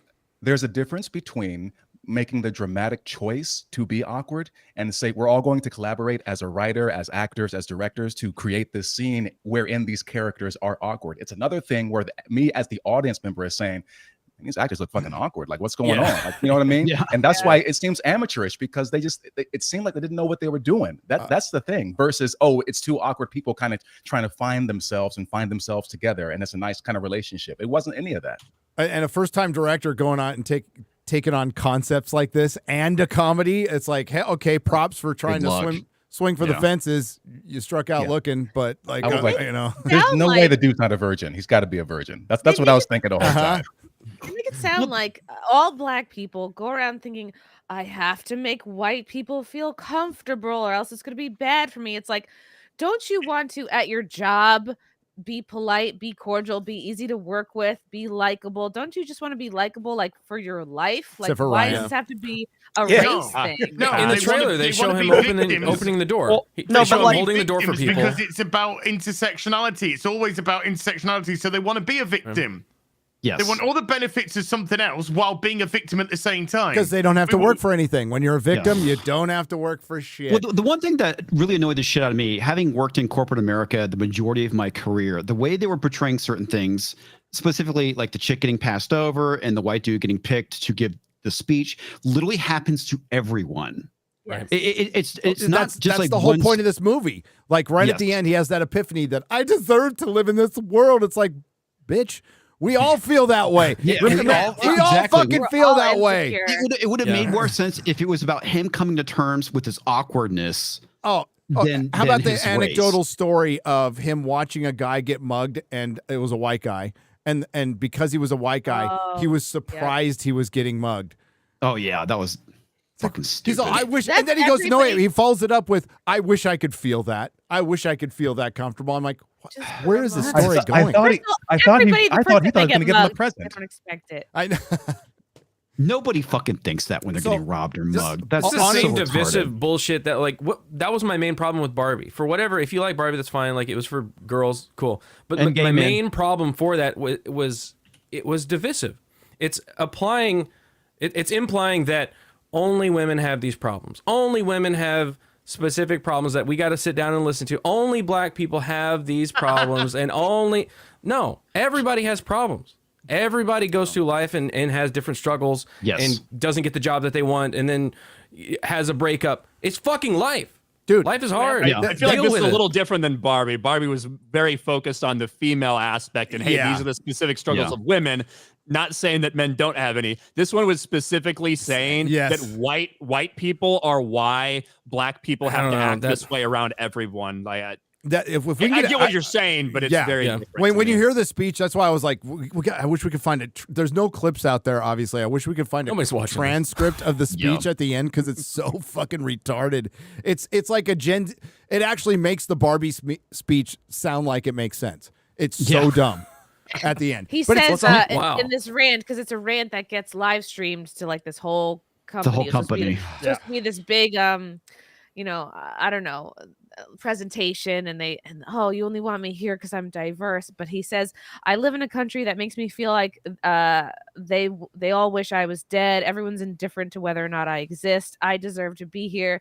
And it seems like he's just taking out his own self-confidence issues out on Jason. And it's like, are you kidding me? Like I worked in corporate America many years too. And it's this whole idea like, white people can't know how much it costs just to navigate them. You have to just show the parts of yourself that make them feel good. I'm like, I have felt that way in every job I've ever had. Yeah. That is like, fucking everybody. But that's what this is. It's not just you guys. It's cultural Marxism is what it is. Yes. Because it's all about trying to put people into different camps, have them fight against each other, and that's how they try to inevitably take over. And it seems to have been effective for quite a long time now, but it's cultural Marxism. Yeah. It would be great if this movie started off where it was super divisive, we have to keep white people comforted or else we get hurt. And then through the two main characters, they realize that they're the same. Bullshit. They realize it's all bullshit, and they tear down this magical Negro fucking society. Yeah, and they go, we don't need any of this. We're all the same. There's no resolution. That would be the story. There's no resolution at the end. What it is like you're waiting. They build this up, all the rules of the American Society of Magical Negro, make all the racist jokes and satire, and you think, well, like you said, Garrett, you think it's going to come together at the end. Nope. Not even close. That's the world they in. They just lose their magic, and David Allen Greer goes, well, we're always going to be around as long as there's fretting white people. That's how the movie ends. Yeah. There's no resolution. What was the reason why he couldn't erase his memory? Nothing. He didn't erase his memory. They couldn't erase his memory because he started the movement. He kind of woke up the other magical black people into like not taking it anymore. Yep. That's it. That's the movie. It's fucking terrible. And it kind of just listen to you guys. Obviously, I haven't seen it, not going to see it, but listen to you guys explain this. Like it's. I think back, like I said, growing up, I watched a lot of like movies that were around the black culture of like Boys in the Hood or Juice and all these movies. Like back then, like these movies are made by white people or black people that have been picked by white people. Like white leftists to tell the story they want to tell and kind of give the image of what they want black society to be perceived as to the masses. That's what these current movies are. Back in the day when you had like Above the Rim and all those movies, black culture. Like again, Ryan Kendall used to wear a G Unit chain. Look what you've turned the motherfucker into now all of your bullshit, okay? He used to wear a G Unit chain. Now look at him. And a watch. He got indoctrinated. He did. Yes. And, I forgot. There was a whole website. Rewriting Ripley. That's right. Yeah. Radicalized Ryan. I got radicalized. Radicalized Ryan. But yeah, so I mean, radicalization of Ryan the irony, Kendall Jeremy, the irony of this movie is it feels like the creators of it tried to make the white producers comfortable. Yeah. So they didn't go. They didn't go as hard. That's what happened. Go back and look at these movies in the 2000s and the 90s. Like, do you think there was any white people involved with these black movies that were like telling the black directors and the producers and the actors what? No, you could watch them and tell that the white people that are directing the movies now or involved in the creative process, they're the ones that will run on the other side of the street the second they see the black people walking towards them. Exactly. It's all projection. You're right. Exactly. You see that clip going around of David Lynch fucking yelling at a producer? Yeah, that was so funny. Yeah, so good. The scene's too long. He's like, what the fuck are you talking about? The scene's too short. What is it? It's too long. What is this? I'm a little confused. It sounds like you guys watched a different film because I loved it. I mean, especially the guy in the chicken suit. That was really funny. Oh, You saw The Gentleman. That was The Gentleman. Gentleman. Oh, the oh, Yeah. where the aristocrats are growing all the weed on the Yeah. Dude, that is States? utterly brilliant. How do you like it, Shad? I'm up to episode 2. I'm enjoying it. Okay. And the film was also really, really good. Yeah, as well. that series is a banger, as they say. It's good to know The Guy prep for the Ritchie is last better episode, than by the way. Aladdin. You know. Oh, the trailers for before the American Society of Magical Negroes were so much better. It They was were great. it was Amy Winehouse. The Amy Winehouse movie looks pretty Oh, good. That could be That good. looked really Yeah. And the bikers. Oh, yeah. And The what was bikers the look and the Deadpool? and the ungentlemanly blah, blah, the Guy Ritchie movie. Ministry Yeah. of Ungentlemanly Warfare. Yeah, it looks. It Badass reminds book. me of Guy Ritchie has been on All the roll. three of those Bastard a look little fucking bit. great. All three of those Yeah. movies look pretty great, and I'm an Amy Winehouse. Monkey Man was pretty good I- too. Me too. I saw Amy Winehouse live. I tried to I see her stood live. 10 feet away She from her. Overdosed and couldn't make the date. Yeah, she was at Coachella, and I was there. How and inconvenient, Chrissy. I I know. was so annoyed. Oh, hey, that happened to me with Nirvana. Okay, damn guy blew his fucking brains out. Oh well. What about these tickets? What Did about they these? refund After them the or show. did they refund them? No. I guess I don't know. I had a chance. Sorry, to see what him. did he say? Did he say Courtney Love blew his brains out? That's Yes. what I said. Yes, Yeah, do you get a refund from Courtney Love in that case? maybe. I Where is she randomly- nowadays? They already snorted it or shot it up or something. Probably. I randomly somebody put the wrong address down, not my name, but it got shipped to my place, and it was Coachella. It was 4 VIP wristbands for Coachella. No way. Why Yeah, did you yeah. This go? year? This year? Or This year, yeah. This oh, the year. one that's coming up in like a month? Yeah, the one that's gonna happen while we're in Vegas. Yeah. Oh my God! You should Oh, we should go over We there. should We should do go. it. Bring I, them. I already returned them to the post Oh, office. They're not like, mine. don't you want to be around a bunch of smelly LA fucking hipsters, Ryan? Come on, it'll be great. Yeah, they're all on acid. Hey, Ryan, do you know What? Bailey and WWE is? Yeah, I've got a picture with her. Yeah, Bailey's got your shirt on right here. I'm sharing the screen. Right there. Yes. no. I'm sorry. What? I literally have this picture. I have this picture, and she signed it for me. I have an autographed picture of her in this shirt. I think it says I'm a That's a says I'm W. it says I was gonna say I'm a hugger. Says I'm I'm a hugger. I'm a hugger. I I met am a Bailey. hugger. I met Bailey when WWE was in San Diego, and they did a bunch of signings on base and shit. And so yeah, I got to meet and take a picture with her, but I had her sign this exact fucking picture. So funny. I have to find that. Garrett, what shall we talk about next? Ooh, GamerGate. You going to GamerGate GamerGate 2.0. too? Electric interesting. It's interesting how there's like you have there's a certain word I associate with Ryan, and there's a certain word I associate with Melanie Mack. Certain It's just surd? weird how certain words, Certain words. surd? What's a surd, Jeremy? Certain word. Like a I'm from sword. Alabama. Go That's fuck a word yourself from the South. with your cultural appropriation attire, which I find highly offensive. I hope so. I'm We should all black be from the offended. waist Wait, down. wait, you didn't hey, get my permission to A wear wonderful member of the audience sent this to me, and we have to wear all the stuff that we're sent, right? That's the rules. Yes. It's like reading Yes. the super chats. We got to read them. Got to do it. Got to read them no matter what they say. You kind of look a little like Joe Exotic. I'm not gonna lie. that. I'm never going to Compliments. financially recover from this. When's he getting out? I don't know. Trump needs to gotta be pardon. soon. Motherfucker started a new crypto. He did? I've seen people fucking tweeting about it. Dude, Yeah. that one crypto Prison guy is my not like it favorite. used to be, dude. Like you can get on the fucking internet and start crypto now. What the fuck? I like that crypto guy. Nick is his name. All he in has Nick. to. He has to be trolling. Like it has to Dude, be. that it's on the If, yacht. so if- funny. if he That is wasn't trolling at hilarious. first, he is now because Community Notes just eating him alive no matter what he posts He's now. trolling. He's trolling. He's fantastic, dude. He's like, I'm in my Lambo, and it was clear he was in like an SUV. You know, Like I'm in my private theater room, and it's like at an apartment complex. Like, it's really funny. That's good. Other people walk in the room. That's good. I'm in my private jet, and he's on like a Boeing. You know, that'd be good. That's It fucking crashes. great. it's fantastic. But this is why Community Notes does annoy me. Like sometimes they I ruin the think it's joke. fun. No, they ruin the jokes I like sometimes. Community. Okay, that's fine. That's autism. But like when Slate says like Sydney Sweeney's tits are not that big, and the community note says yes they are. That's good.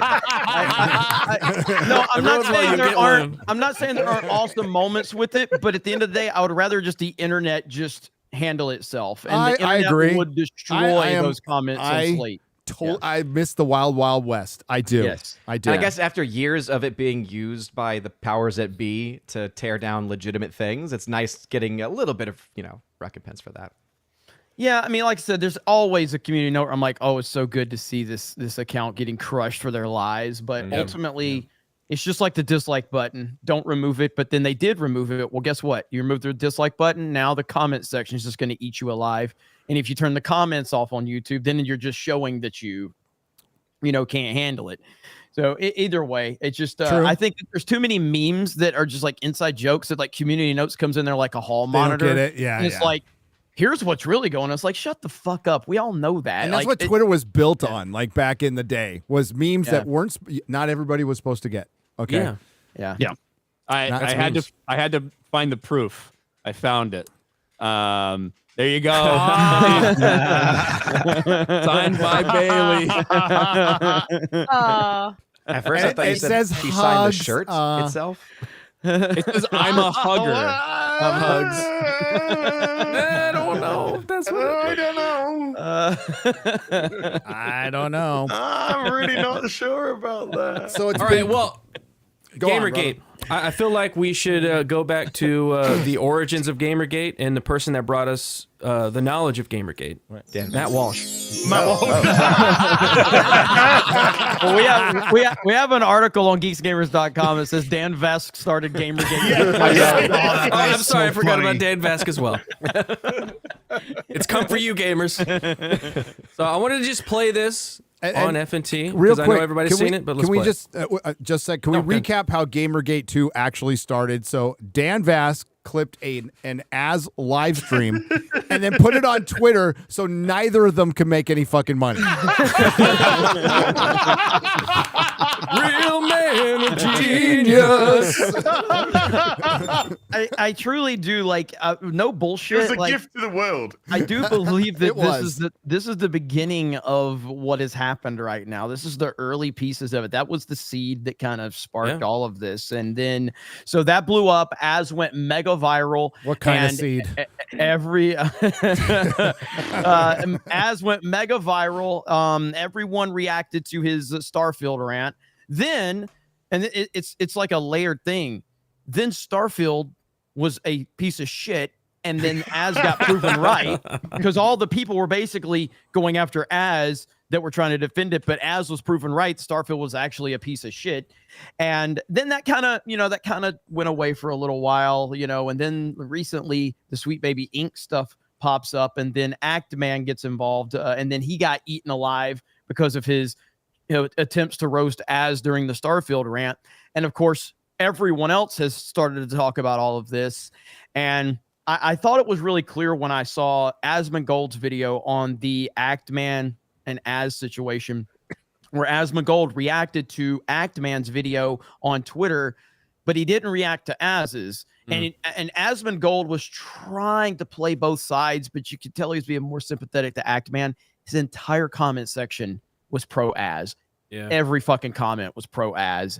And I was like, holy shit, man, the tide has turned massively. So that's kind of what's gotten us to this point right now. Can I just I spoke to Asmongold. You did? Okay. Because I've done some videos. Yeah, he had mentioned in that video you had done some stuff. Yeah, we've done videos in a couple of streams or something in the past, and I sent him the video, my response video, and he said that he had seen part of it, but privately. All right. So he had access. He decided not to show that. So that's his prerogative to do. Okay. That's the fucking internet. And of course, what led up to like so many people being on Actman's side with your rant was not understanding the context of everything that came before it. Years and years of Jeremy and you and everybody here. Well, or the shit. 6 hours prior to him ranting in that live stream where he ranted. He talked about every specific reason why that game sucked. And that was the piece that blew up. And people go, oh, all he cares about is pronouns. Yeah, but also the game is garbage. The design of it is garbage. The mechanics are garbage. Everything about it is garbage. Those things are also in there that you miss the context on. Yes. You don't feel like looking. The game is boring. Starfield is boring due to one huge fundamental problem with the game. The thing which makes Bethesda open world games fun is the journey. The journey to go from one part of the story to the other, because you could go anywhere and do anything, find adventures, caves, little villages, side stories, all of this incredible, crazy, wonderful stuff before you go, oh, do you know what? I might actually now advance my mission. And it's all in a world, this interconnected, wonderful world. Starfield, you're on a boring planet, doing boring shit, and then you go into a loading screen to take off, to go into a loading screen to fly to another planet, to go into a loading screen to fucking land. And you take away that interconnective tissue which made everything fun for Fallout games, Elder Scrolls games. It's gone in Starfield. You took the big fucking element out. You took fun. Yeah. That's the key word there. Activists don't like fun. Activists aren't fun. And Matt Walsh, kind of an activist. Well, hang on. And not the most fun guy in the world. There's one more piece to the puzzle, and that is the Steam group that Cabrutus created, because that was really what took it to another level. With the Steam group that Cabrutus created for Sweet Baby Ink Detected. What I will say is that even before that, the Suicide Squad Justice League release was like abysmal. Like that thing is, to me, that is the turning point, because we've been hearing about Sweet Baby Ink for months, or a year basically. Oh, involved with this, involved with that. Suicide Squad Kill the Justice League got fucking blasted for so many reasons, a variety of reasons, whether it's gameplay, whether it's live service, or whether it's like what actually happened story-wise. And they couldn't take it. They couldn't take one of their games being received that poorly. And so I think that is what led these guys to try to get that Steam group taken down. Because that to me is why it got a little more attention, was violent the Suicide harassment. Squad game. They Making a curated list into the stratosphere. It was amazing how much attention they brought to it by trying to take the curator list down. And what I'm really seeing, and it's actually related to Az's rant, right, is that all the people that were trying to dunk on him, right, it really feels like they were in a bubble where they were seeing an opportunity to try and get some free clout, and then they're all jumping on it, right? When most actual gamers, right, agreed with Az. They're fed up with the crap, and that's what we're definitely seeing now, and they're being far more willing to voice their displeasure about getting current date, and it's all boring crap, and we don't want any of it in our games. And so Az's rant was giving voice to most gamers that are just fed up with this friggin' dog crap. Just want to have fucking fun and be left alone, you know? Exactly. Good games and to have fun. That's it. Wow, that sounds awfully familiar. Doesn't it? Well, that's basically Nazi ideology. Well, I mean, it is. Apparently nobody knew this until Matt Walsh talked about it, though. So. Yes. Thank you, Matt Walsh. Thank you, Matt. Thank you, Matt. Insert Matt Walsh. Thank you, Matt. Is that the video game industry, without a lot of fanfare, has transformed into a tool fanfare. of both propaganda and fanfare. surveillance. Oh, okay. Pause right there. It's an no fanfare. No fanfare. No, without a lot of fanfare. It just crept up on us, eh? And also, did you notice how it's throwing Did you notice how it's throwing the entire gaming industry under the bus? Is saying the entire gaming industry has turned it into a tool for propaganda, which is bullshit. It is absolute bullcrap. It's like Matt Walsh thinks that the gaming world is like Hollywood, and I talked about this today on Geeks and Gamers Daily. Hollywood is a very centrally focused thing that controls 90% of the movies and the entertainment. Okay, all of that controls movies. That is not gaming. Gaming is decentralized in terms of. It's got so many different pieces to the puzzle, and this is why the indie gaming sphere is massive, but it's spread out. There's no like one place where you can go to like know where all the indie titles are. It's all spread out. It's way ahead of any indie sphere anywhere. And you want to know all why do the are in activists 3. want this? And Matt Walsh brings it up. Last year, the gaming industry made $184 billion. Yes, the insane. Hollywood made 50. Yeah, it's over three times bigger. Yeah. Yep. And it's not just, but he gets a lot of shit.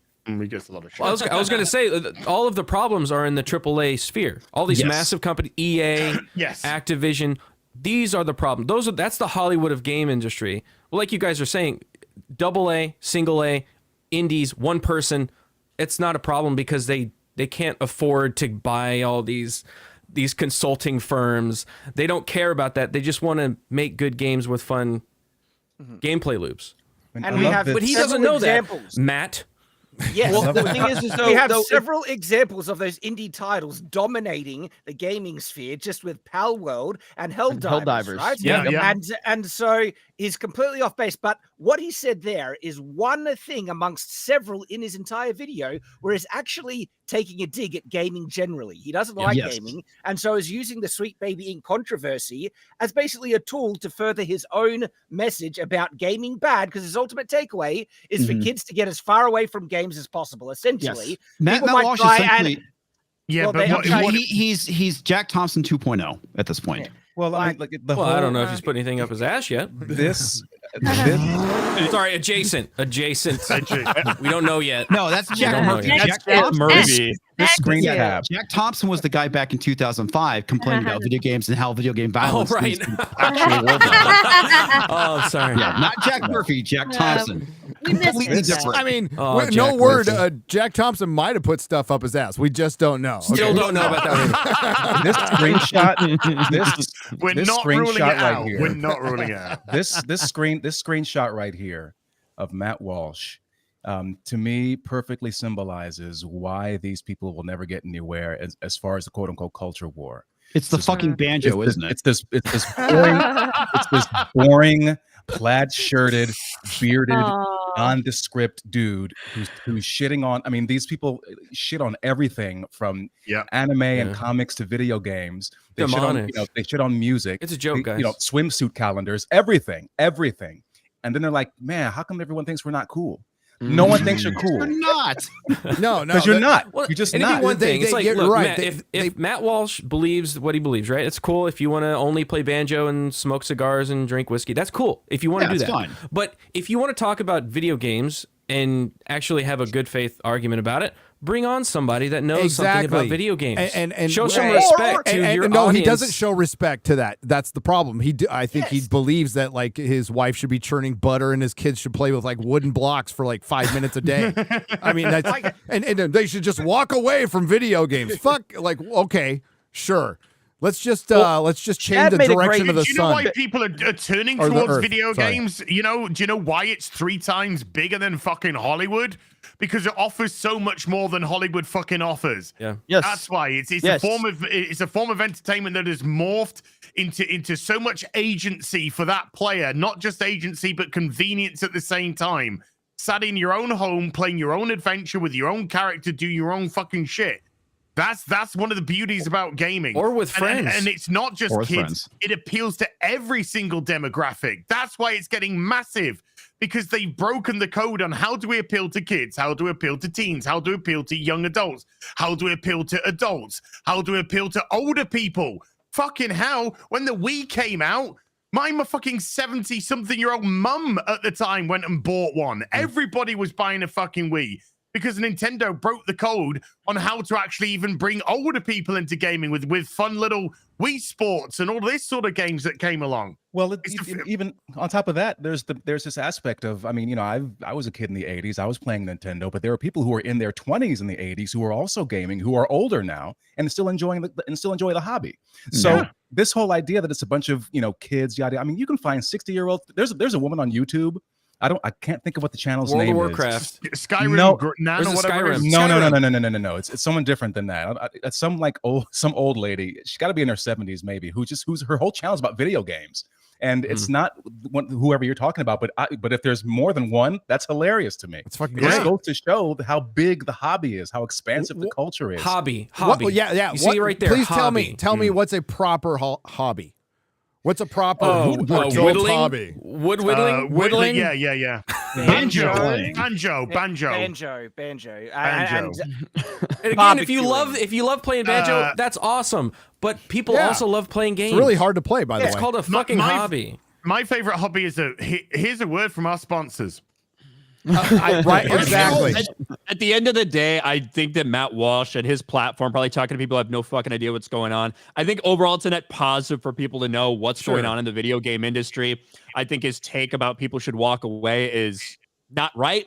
I think if you're talking about Daily Wire, the company that said, hey, Hollywood is going to shit. We're going to try to make an alternative, right? Right. Because people care about entertainment. People need entertainment. That That's should good. be the same type of response Dude, for something like video games. You talk about Exactly. Daily Wire, who the day before this fucking thing came out said, "Hey, you should work till you drop fucking dead." Okay, I mean, but like, well, to be fair, I agree with that. Said the millionaire. Yeah, The okay. millionaire that doesn't ever have to worry about it's fucking great. money in his life. It's great to make that alternative form of entertainment, but without fundamentally understanding it at all.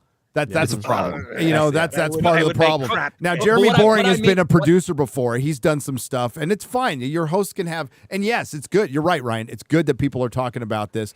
But when your summation is, just walked away, and it's super dismissive, you're never going to connect with the people you need to connect with, and that's the problem you need to understand. Same thing with comic books. Just walk away. So instead of having that conversation with like Jeremy or somebody, Effective way to indoctrinate. He blows him off and then starts playing victim. It's like you fucked with gamers, dude. Welcome, like Jeremy said, welcome to the internet. That is Welcome the to dumbest thing that Thunderdome. they could do. You can bring that back up, Garrett. You fucked with your own audience. That's the thing.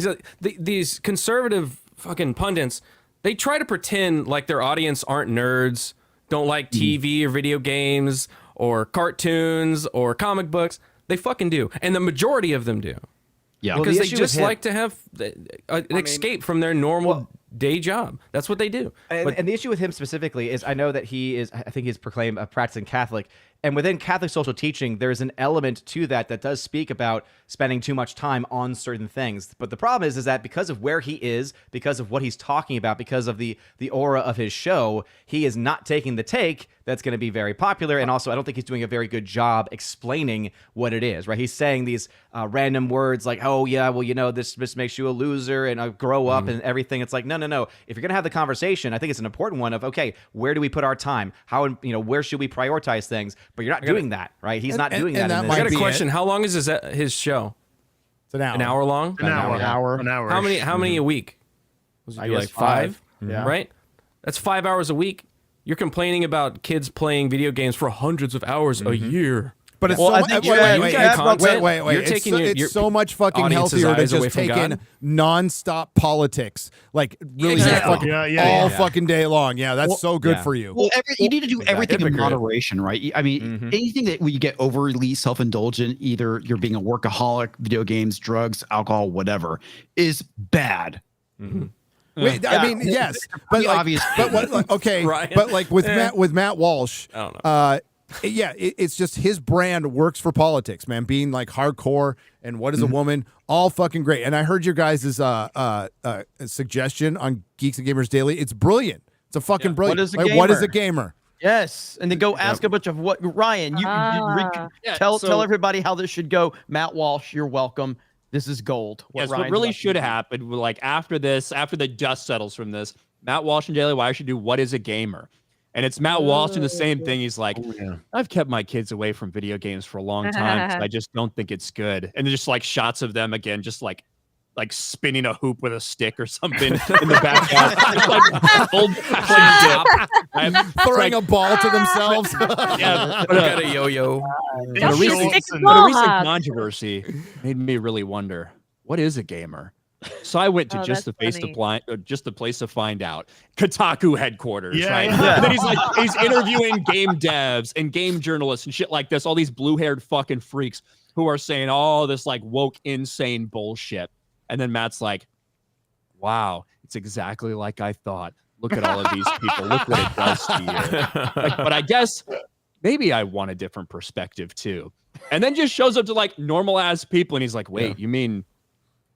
You're a registered Republican and you like football and you like know how to change a tire and 15, 20 years. Remember when Gavin asked us all? Remember when Gavin McGinnis asked us all what we did? You know, and we're like, Exactly, yes. we have kids. Yeah, We've it's owned And businesses. that's the second half of the thing is him like discovering that, oh, by the way, gamers are just normal fucking people. And him like contemplating, it's like, maybe I was wrong about gamers. You know, like that would be a funny fucking hour-long doc for him. It would. We're handing you Daily Wire. You're the big dogs, okay? The way you've got every opportunity to take this controversy and run with it and hit a grand slam Flip for it your on its head. company and for the culture. You could totally do this. But one thing is if people are like, well, Daily Wire's not going to cover this if you guys are so mean to them. Well, they're never going to fucking survive the gaming world. They're going to run like little bitches because of this. All right? Because gaming is about shit talking. It's about making fun of each other. It's about gamer words. It's about all of that. And if the Daily Wire people are going to run and tuck their tail because a bunch of gamers are giving them shit because Matt Walsh literally says that people need to stop playing video games and get your kids away from video games, then they're not going to last anyway. Man-childs, whatever. He honestly needs to have someone else on there or a panel where they can actually break it down so people can hold him accountable saying, okay, you're saying this and maybe you mean something the right way, but the way you're saying it does not come across the way you should and you're pissing people off and honestly you're just destroying your brand. Also, it's so narrow-minded too, because I'm pretty sure that my love for RPGs when I was a kid, it introduced me to classical music. It introduced me to heightened language, which which helped me in my artistic career. And now, I'm playing Breath of the Wild, or not Breath of the Wild, Tears of the Kingdom, and I'm like, dude, I had to up my spatial ability game because I'm like, how do these pieces fit together? You know what I mean? Like, I was like, I would give this kid this game to my kids. You know what I'm saying? Just so they can learn to use their imagination and follow a deep storyline. It's just they don't get it, dude. They don't get it. And it's great for some of it is absolutely great for cognitive development. Yes. Oh yeah, like yes. Shad made that point today in his video talking about like with Minecraft and how it's like basically the modern day Lego, with Minecraft and how I like how Shad and I like how Shad you talked about with like with your kids like with the Spider-Man game and Spider-Man 2 and how you still left the decision up to them, but you offered it's good. It was a really good video over on Night's Watch. You guys go watch that. But, you can't have critical thought without creativity. You just can't. Well, and back in the imagination. day, I mean, I was playing SimCity for the SNES when I was like 10 or 11. So, it's not like this sort of fast twitch action game. So, I mean, it's just, again, these, I get really frustrated, and I'm glad that people are getting roasted for this. There was another conservative just this morning on Twitter who was just like, guys, we do need to create more culture. I'm like, yeah, no fucking shit. Oh, wow. I've been saying this. Really? I've been saying this for months. Yes. I've been saying this for months. Nostradamus there. Fuck. Exactly. I'm like, what? You're just now getting this? Because here's the thing. Because y'all sitting there so busy trying to own the libs. But you know what? The libs own publishing. They own music. They own Hollywood. They own theater. They own all the big tech, cool schools, shit. They own all the government. Everything. And Clifton, whatever. Yeah. To piggyback off that, one of the things they don't own, which they've been desperate to try and overtake, is gaming, and they're losing. And so for Daily Wire or Matt Walsh to actually put gamers against them by being somewhat antagonistic in a subtle way, because I think his video, I'm glad he's shedding light onto the subject, but the fact that then there are those little things throughout where he's actually kind of still attacking gaming as a concept is just shooting himself in the foot. And then their reaction to some of the sarcastic criticism, like what Jeremy said to them, right? And for them to act so freaking defensively and then to attack gamers, could they act more retarded? Like, this is the area in which we're actually winning the culture, where we're pushing back against the takeover, and then you want to antagonize gamers and make them your enemy. It's like, because he reaches and says conclusions. That's what he does. Like, he's focusing just on the conclusion. On just so the headline. If I'm making an argument, if I'm making an argument, I'm just going to mention my last point. It's just, so you got to get all the way what's there. It's just reacting off of a headline and some notes that maybe a producer gave him. Watch Gundam's video. You can sense Gundam's frustration, which I don't blame him for at all, because he talks about how like this shit's been out there for years. Yes. And he's been talking about it for years. To be fair, though, to be fair to Matt Walsh, and I want to be fair to Matt Walsh because how would he know that the gaming problem is going on. How would he know when me and Ryan appeared on the fucking Daily Wire and have a video talking about it? Look at that baby face Jeremy. How would he have any idea that the gaming problem was happening? I mean, there's just no one that's been talking about this, guys. Nobody has been talking about this at all. God, that was 2 years ago. Yeah. Wow. So it's a brand new thing, everybody. T. Louis 2 days. T. Louis 2, baby. Right. You know, like what's going to be the next Last of Us 2? Like I talked about this with Eric, and we've talked about it here, and Az brought it up. It's like these games take so long to make, so it's a range of what, 3 to 10 years on certain games. So like they're locked. Some of them are locked in to the Sweet Baby Ink shit that's going to come out in 3 years. And how bad is it going to look then? You know, and it's just going to affect the big dogs. And I don't think that's necessarily a bad thing. Honestly, that's a great thing. Bottom line is this, and I've seen a lot of people talking about with everything with how the reaction has gone and all of that. The bottom line is if the Daily Wire people, the top of the Daily Wire food chain, the Ben Shapiro's, the Matt Walsh's, Jeremy Boring's, all of that, and Jeremy Boring still follows me on Twitter. I've been waiting for him to unfollow me after all this shit. But they have every opportunity to, if they're willing to listen to people. It don't have to be me, don't have to be anybody on this panel, but there are people out there. There's people in this panel definitely you could talk to. There's a plethora of people in the gaming world that if you're willing to talk to them and listen to them and hear what they have to say, Daily Wire can make a massive shift in the culture. They don't care. Yeah. I don't think they do, and that's why I said this that. is why people are getting pissed, and we all know this. They don't care.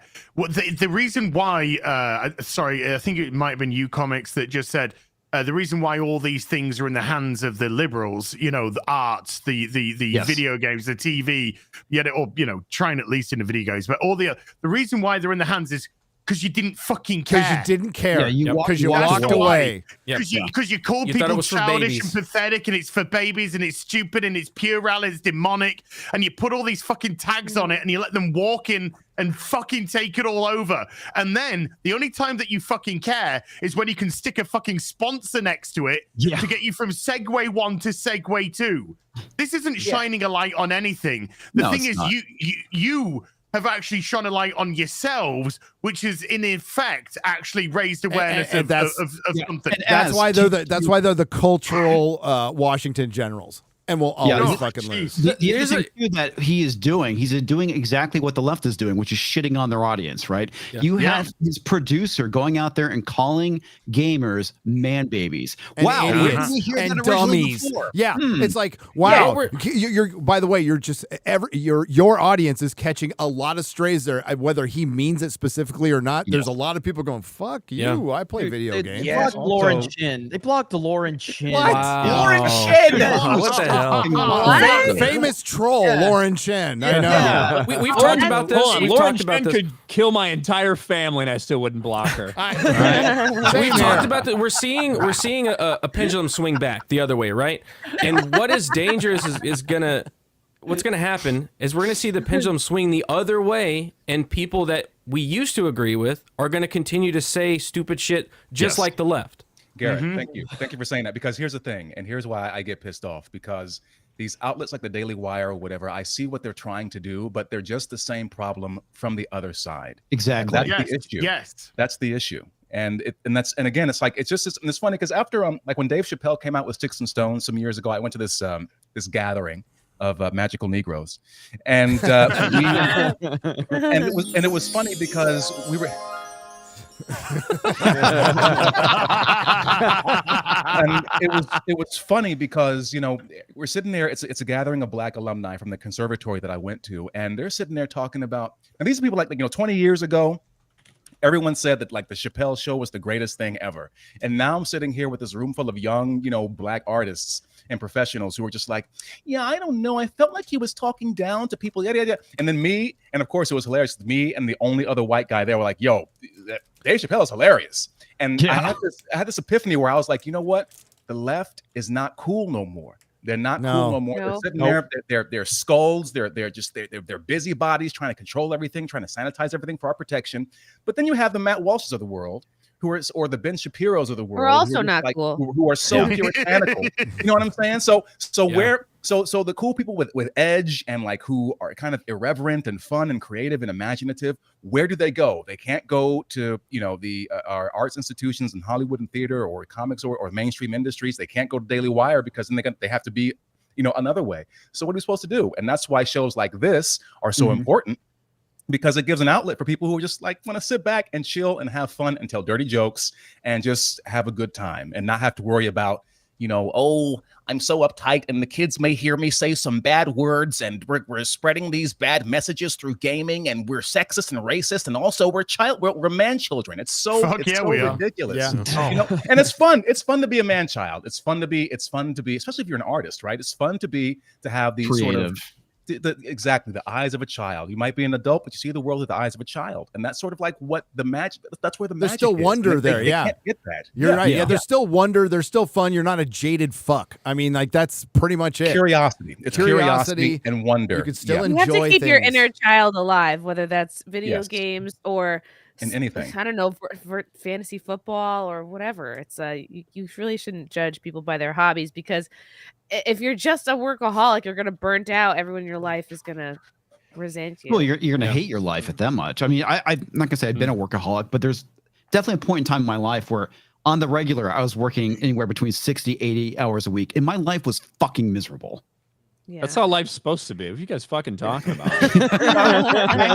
You know, right here, I think Ryan, I want to know what it's like not to be surprised to be mugged and lay in salt water and be at peace. Yeah. But just on the whole, I just want to work till I die. Shut up, Ben. I think a Hashtag me too. There's a good quote from C.S. Lewis. When I became a man, I put away childish things, including the fear of childishness and the desire to be very adult. Yes. And Bingo. See, that's funny because they never include that in the quote. well, they try and Probably because it runs misinterpret too long. scripture. Yeah. Well, Yeah. of course. They Well, do. there's it a really gets the scripture that point across. Yes. Well, no, there's a scripture in the Bible from Paul where he says, you know, when I was a child, I put away childish things, stuff. But they misinterpret it to say, what is that? That means stop acting childish. Okay. Yeah. That doesn't mean stop playing games or Having fun. you know, having hobbies or things like that. And the thing is, though, the way Matt responded to, say, Jeremy's tweet and the way Daily Wire usually responds to criticism is incredibly childish. They could never, you know, be humble and say, okay, yeah, maybe they could diffuse all this crap with a single response, just saying, okay, maybe I got that wrong. Let's talk about it. And especially if they embrace the meme and run with it, like, you know. Yeah. There's a way to Jeremy flip was that saying. around. We just But they never do that. We just saw a couple of actresses flip their major flop around, and now they're really fucking popular because of a couple of really just normal statements of like, I was just hired as an actress. But they could do a Audience backstage is not segment. stupid. Yeah. Well, that's the problem, Odin. Bring people on. It requires humility and enough humility to say we were wrong and the audience is not stupid, because that's you know, it just comes off as pompous and pretentious, and we get enough of that from the leftover in Hollywood and everyone else. And you know, it just screams of I've got a giant stick up my ass and I can't have fun. Well, it also screams I don't care and I don't want to know. Dismissive. It's dismissive. So you're showing to everybody that your fucking 2 cents about this means shit all. Because you don't care. You self-confessed don't care. You call it Which all is fucking fine. names. So you do you. You do what you fucking want. But when you get a fucking clap back from it, don't fucking pretend. Start clutching your pearls. Yeah. Yeah. Apparently, I have no right to discuss it because I'm not a part of the club. That's not the reason people don't like you talking about it. Exactly. The reason people don't like you talking about it is because you condescend to the people you're talking about. Go pull. So go to my. I quote tweeted this, but I also put a response to my video, and in the beginning of my video, I said I have no problem with Matt Walsh talking about this. I have a problem. Nobody does. With some of the I have a problem with some of the conclusions. That again, this is it right here. So, because according to Matt Walsh, no one was talking about this until he's talked about it. Now, I'm being very sarcastic when I say that. He didn't say that per se, but he definitely alluded to the fact that this is a problem that has not been discussed until now.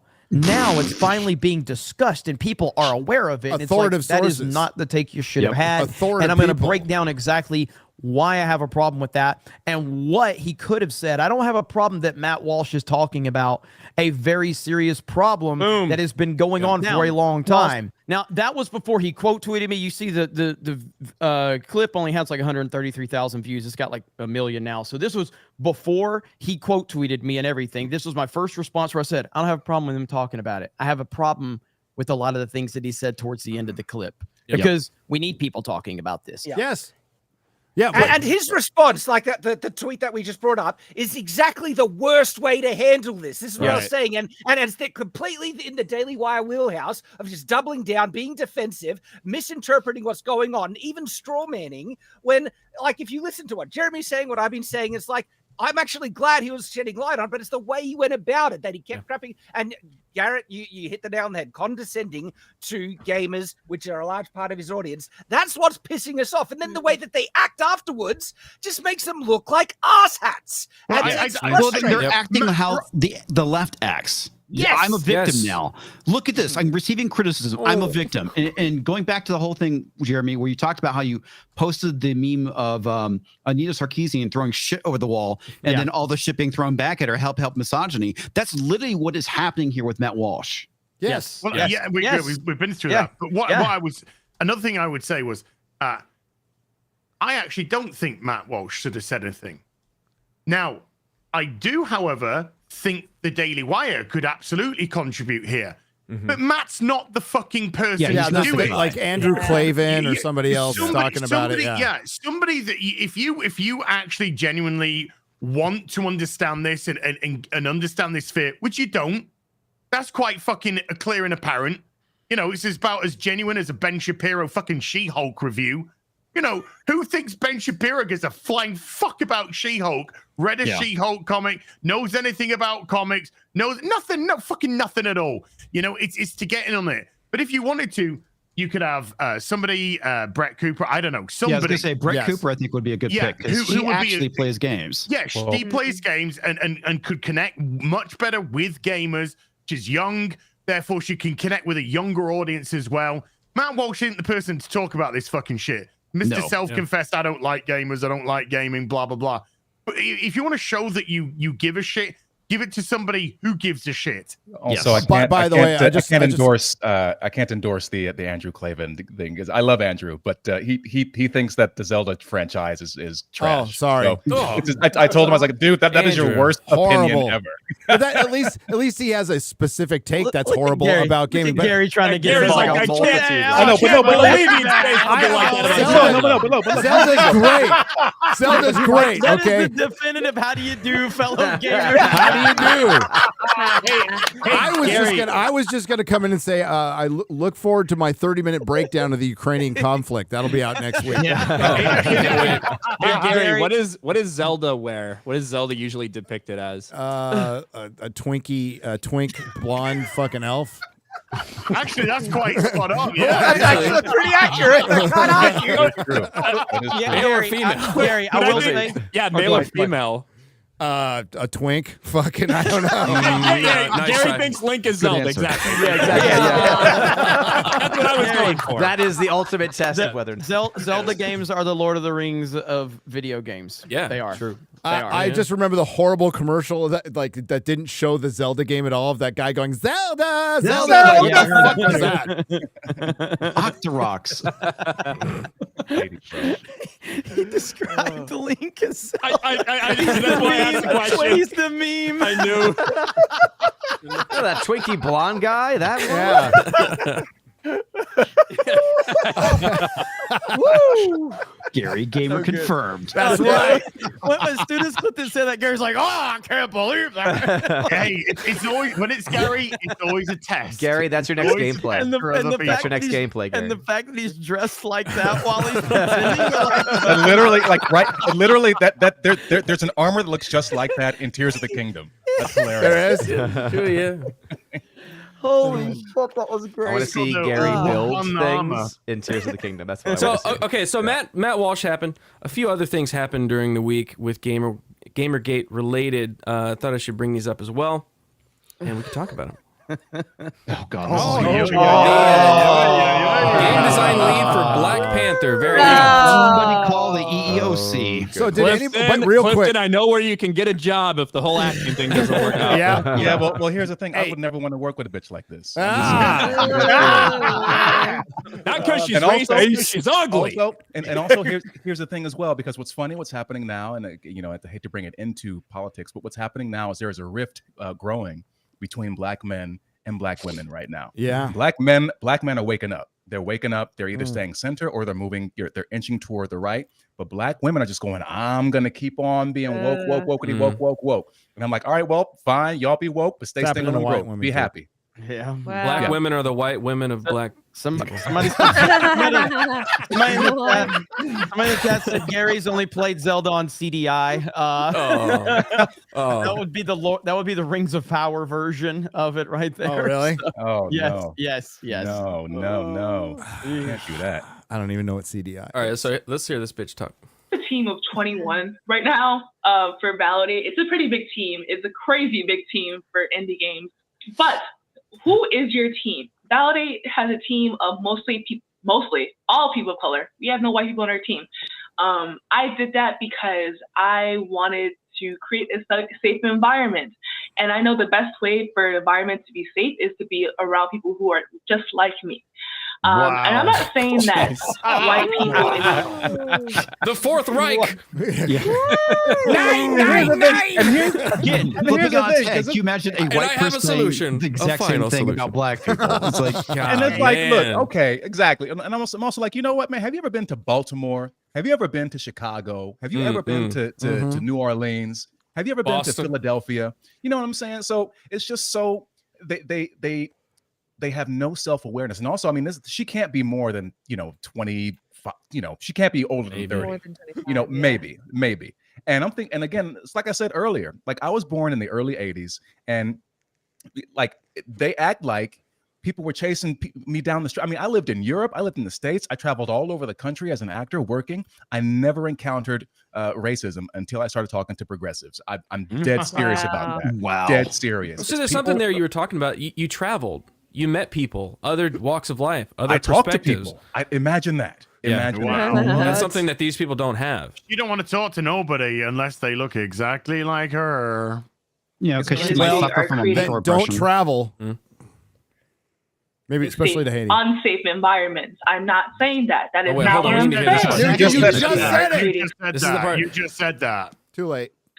Unsafe environments. I'm not saying that. That is not what I'm saying. I am saying that sometimes it is hard to work with white people because they think that something made okay, but it was really a microaggression.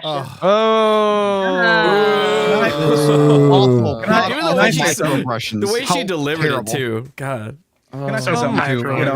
Because here's the thing. Because I used to think like this. Okay, I used to think just like this, and I could have easily been this person, and I've been in that position where like you're the one black person there, and it's like no one here. Friday Night Tights, yeah, and right, like now, the magical Negro, but I'm like no one here gets me. But it was really more about culture and class than anything else. There was a shared cultural identity with these other people, or a shared cultural history, and I felt kind of left out. But the people I got along with the most in my class were people from just more salt of the earth, blue collar, like working class backgrounds, you know what I mean? Or straight up poor, so it was a matter of, and there were sometimes where there were culture clashes. Sometimes there were like some, insensitive remarks, but it's just, you're human beings, man. Like you work through that. You have to figure out just how to navigate things. And most people just aren't like that, and you have to have the most cynical worldview imaginable, and a sense of entitlement to think that everyone's thinking about you, everyone's out to get you.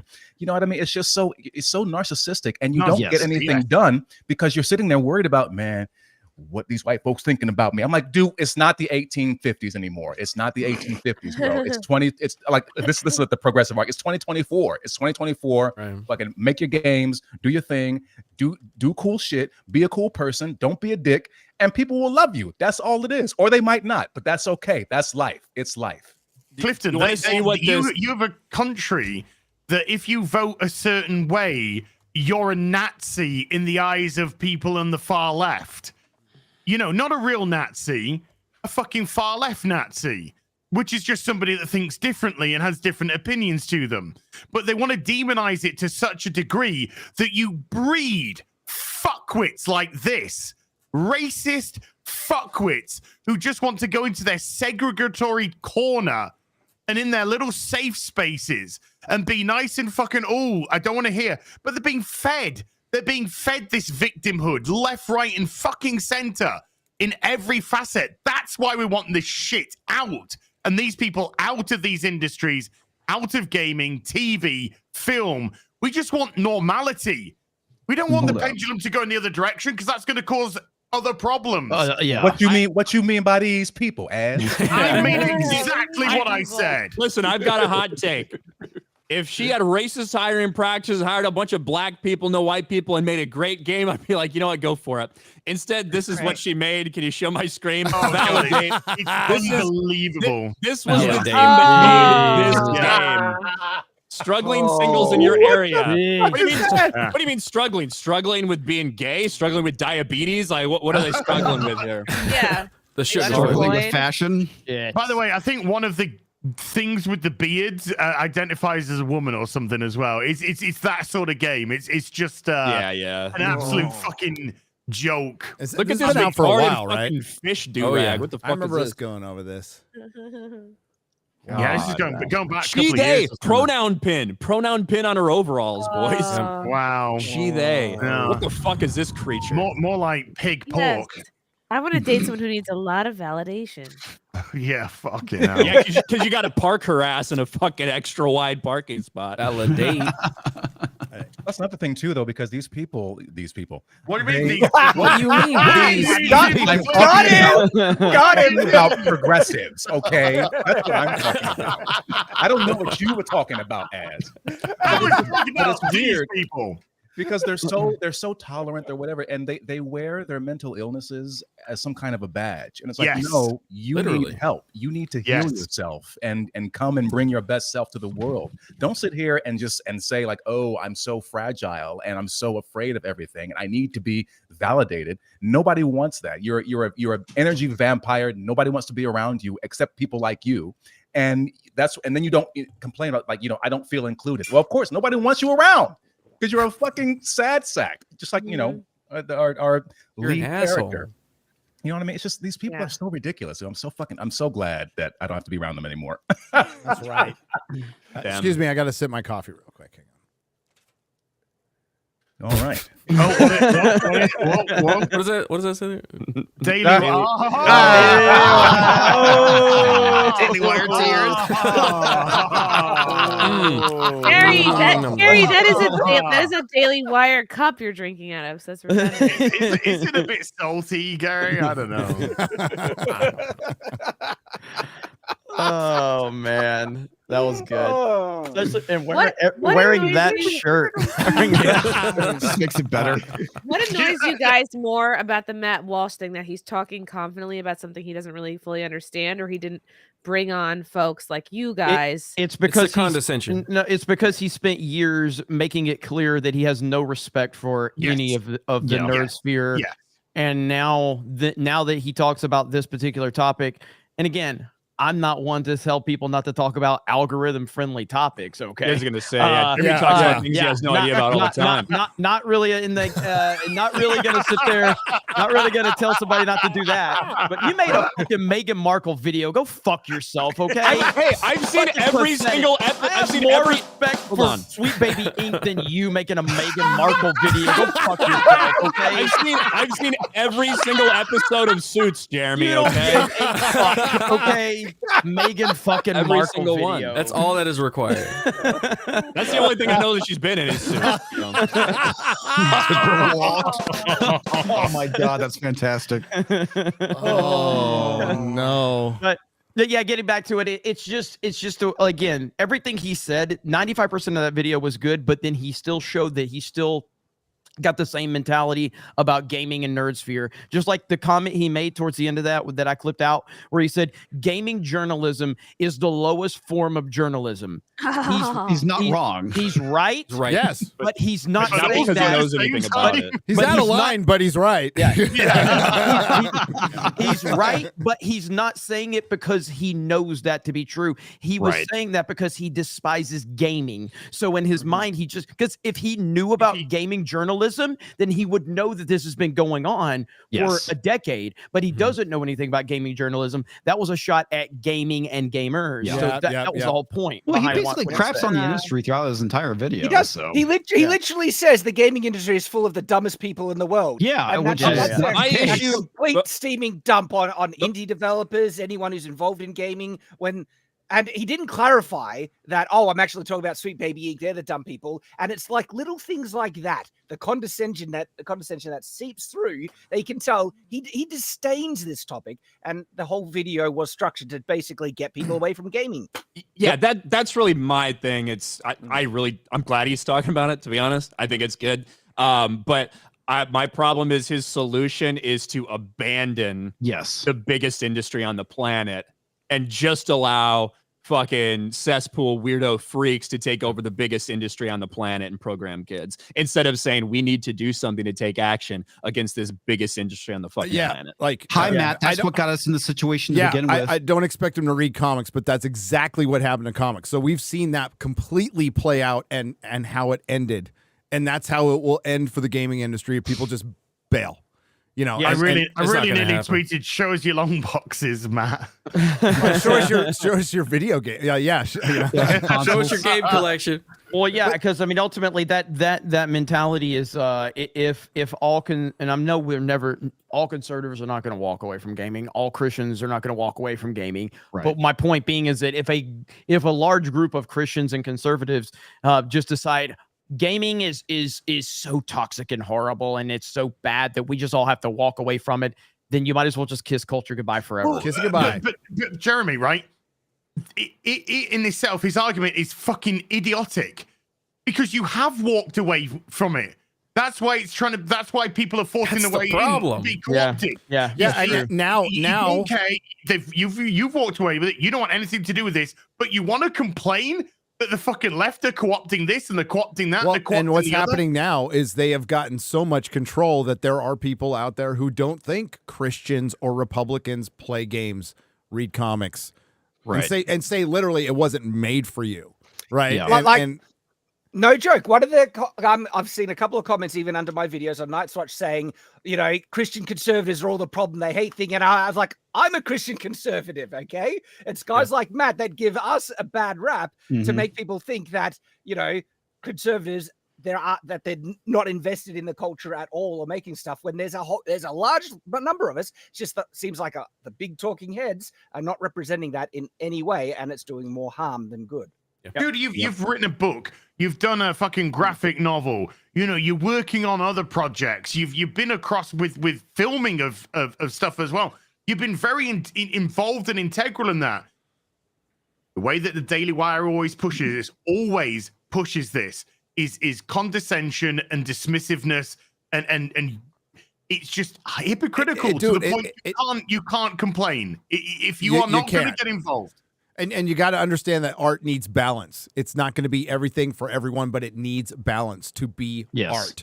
And what's happening to art, specifically in Hollywood, specifically in comics, the stuff I know about, is it is way off kilter. It is completely off the hinge. And largely because there was one president that they lost their fucking mind over, and that, yes, they've always been liberal, but yeah, there was a balance there. There was, they didn't really try to piss off the audience. Now they try, comic books tries to own the chuds. They just fucking, let's make Robin Gay to piss the chuds off. That's the reason, that's their motivation to do it now. It's not a creative decision.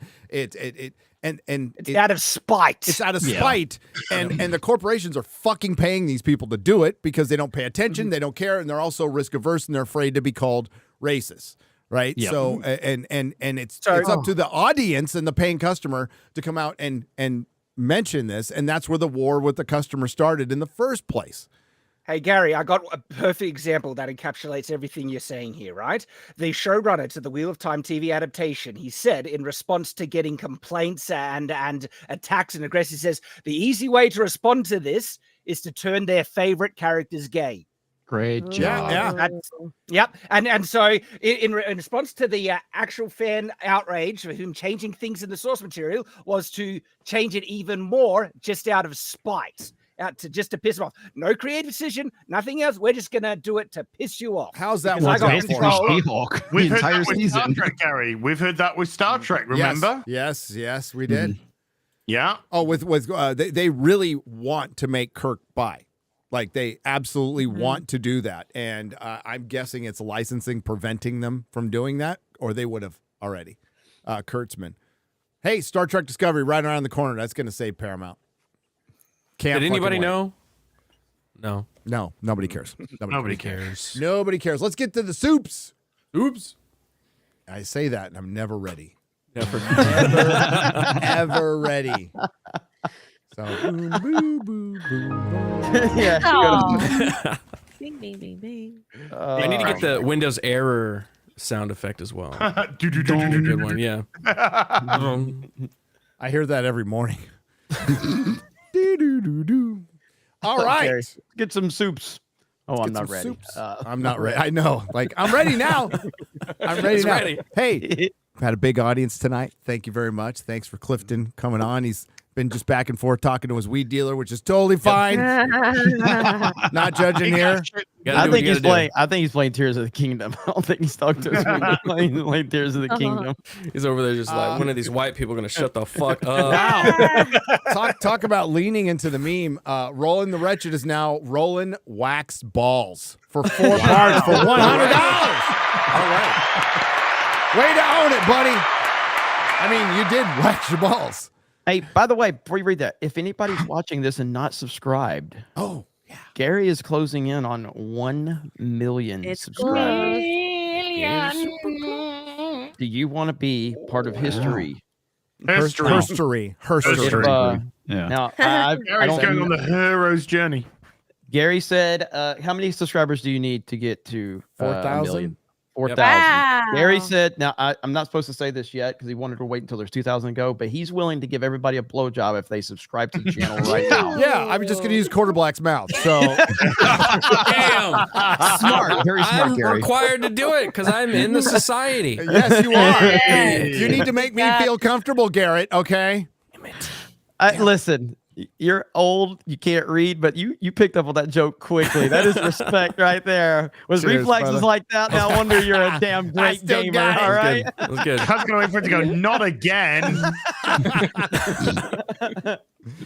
Dude, like until I was falling asleep, Dan and I were roasting each other on fucking Twitter last night.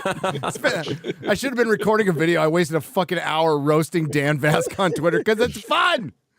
And he's gay.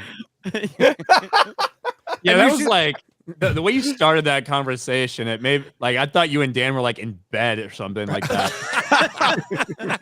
Until I fell asleep, I was just roasting Dan. I know. Well, I mean, maybe. I never know. People keep on telling us to get a room, but it's pretty fucking funny. What? I've never done that. He posted never done that, and I just put what? Know the touch of a woman, you know, just shit like that. It's fun. That's funny. And the stuff I don't tweet, you know, like Dan Vask is gayer than 4 guys fucking 5 guys, you know. It's like Dan's fucking response to you saying never had the touch of a woman was fucking. it was pretty good. It was pretty fucking good. No, it's Nerdrotic and Dan Vass texting each other. That's it. That is an accurate description.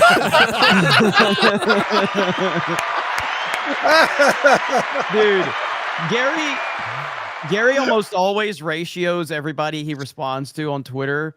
But that one time where he destroyed Dan and then Dan came back with that Joker picture of you. And he's like, hey guys, just got out of prison. Moving to San Francisco with my good friend Mel. I was in tears. Bro. I was in tears. There's certain times you just got to take the L and roll with it. I was dying, dude. It was so good. It's like I can't beat that. I was waiting for Gary to come out and say, "I'm going to show the DMs." I'm going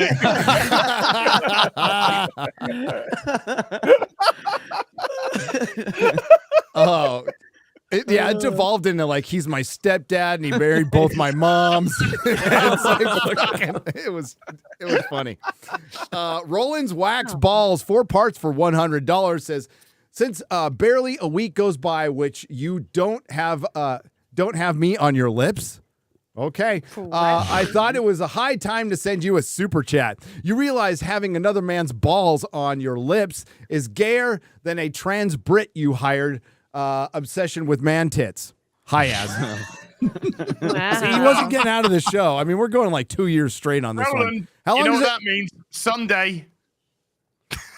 He knows what that means. Sunday. We didn't even talk about Bo DeMeo getting fucking just unceremoniously fired. Was auditioning for the American Society of Magical Negroes Part 2 this week. He managed to whip out his wand and make his social media disappear. When asked for comment, a Disney rep said, "When giving our orders, we never hold DeMeo." Holy shit. That hurt. That's good. I like it. I like it. All right, Ryan says you get You get a rim shot. But I didn't. Probably what Bo DeMeo did to get him in I was trouble. gonna say. Give me that. Shad, the emus have issued a challenge.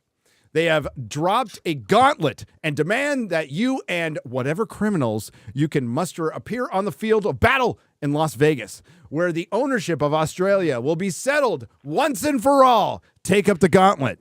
I agree. All right, that means I really need to get to Las Vegas. This is serious. You do. You got. I mean, you're in Australia, so if you start in the next couple days, you'll make it in time. Yeah. I might need some help. Oh. I'm not sure I can get there on my own. I've got the perfect Boeing 737 Max for you. I heard there's some discounts going on. Today's read, Genesis 9:3. Emus, just as I give you the green plants, I give you everything. Hail to FNQ, Fellowship, Chat, Baby Thor, and Pizza Time Hawaiian Pizza, which is the GOAT. Dan Vask will be singing Gay in 5K, 4K now. Hashtag sub Nerdrotic. Until next week, so long, gay boys. So long, gay boys. That, by the way, anybody going to Vegas, you have to watch Hangover. You got to watch Ocean's 11. Both original and the new one. Amazing movies. Love, brilliant. Dude. Fear and First Loathing. Kingdom was so good, dude. Yeah, I like to add. Maybe Dodgeball. The end of Dodgeball takes place in Vegas. Dodgeball, baby. Yeah. You know, I've never been to Las Vegas. What? I've never been. You should come to the meetup. It's about time. No. Yeah, I can do that. I will. I might do it. I'll email you. When is it? In about a month. A little under a month. April 11th and 12th or 10th and 11th or something. 10th. Gary, can I just show this just to kind of go to the people who were Oh God! Oh, is this yeah. real? This is real. Yeah. Right? Oh, This is real. This is real. This is real. This is the people within the industry who are trying to be the consultants or whatever. The amount of harassment we've had recently due to this GamerGate 2 is not surprising. Gamers that thought the industry revolved around them. Projection. Projection. Pure projection. Can we just read that again, please? Yeah, one more time for the people in the back. Gamers, there's quite an important word at the front there, that thought the industry revolved around them. Wow. That's and their unbelievable. comforts are now realizing it doesn't. Oh my God! I can't wait. Restaurants which revolved around hungry people. I know. Yes. Oh my God! I want to just see them get routed by the gamers. This is kind of beautiful. So there's a list of the consultancy groups going around. This group is definitely on there with Sweet Baby Inc. and others, but they are Gamer X GAY Mer X. Yeah. Yeah, I deleted it, but I actually quote tweeted that exact tweet. I mean, I had this whole long thread, and then I was just like, fuck all this shit. But I had this whole long thread with all these ridiculous tweets from these stupid SJWs. We bring it back to 2014 slang. Let's do it. Let's do it. Saying stupid shit all day. I mean, it's literally Gamergate Part 2. They're What doing about, it all what over about again. like a black Call of Duty where they're just going from airport to school to restaurants? Remember, no Russian. It's funny because even though like the circumstances of exactly why it's happening right now are different, the similarities are this relationship between the game developers and the game journalists. Yeah, and they both fucking despise gamers. Upper Echelon Gaming did a great video. That much has been exactly the same for the past 10 years. Yes. It's exactly the same now. The difference is that games journalists are held in such low regard. But like, not only do people have no respect for them or any traditional media right now, like by traditional media, just like mainstream establishment type of media sites, access sites like that, but also all their like rags are dying off over the past couple of years. So they have no power. It's getting blown the fuck out. And but it's incredible because they keep going. That's the thing about me, because I don't like to tussle as much anymore and all the political stuff. But I was just going back and forth with these people because they're so stupid. They're sitting there like they say stuff like it's like, gamers aren't your audience, and look at all these people harassing everybody. I'm just like, that's literally not happening. It's not. There might be some weirdo sending like weird bad things, and nobody condones any of that. But y'all sitting here like that tweet that's just like, we're at the end of it, you didn't read it as, but it says like, we're not going anywhere. We're not going anywhere. Yeah. And it's like, no one would care if you did.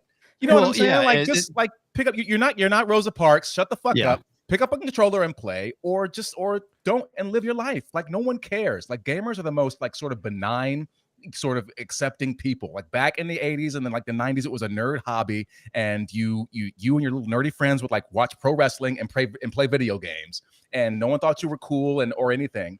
And that was cool. And if you like the games, you like the hobbies, you kind of stepped in there, and it was like, hey, you're cool. We're outcast together. We're having a good time. And are you good at the game? Are you an asshole or not? If you are an asshole, are you at least funny? Like, it's all kinds of stuff. Yeah.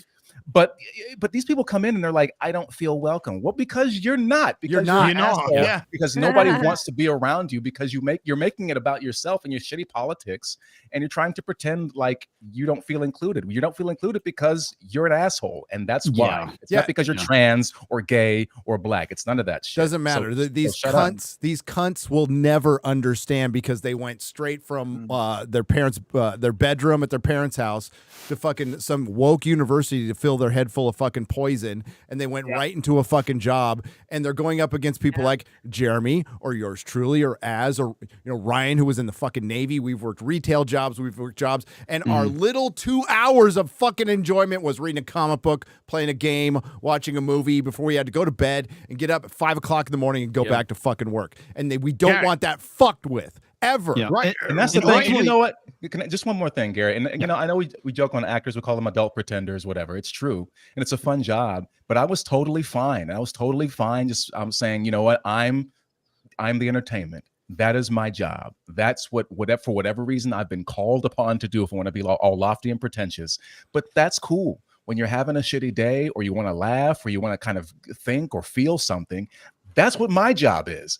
I don't need to do anything else, and I'm completely fine with that, because that takes the pressure off of you guys. That allows you to kind of take, just take a break for a little bit and escape from whatever's going on in your life, like, and maybe uplift you a little bit. Who knows what will happen, but it'll change you in some way, hopefully in a positive way, or make you think or feel something. And that's the whole point. I'm just reminding you guys that you're alive and that you can feel things.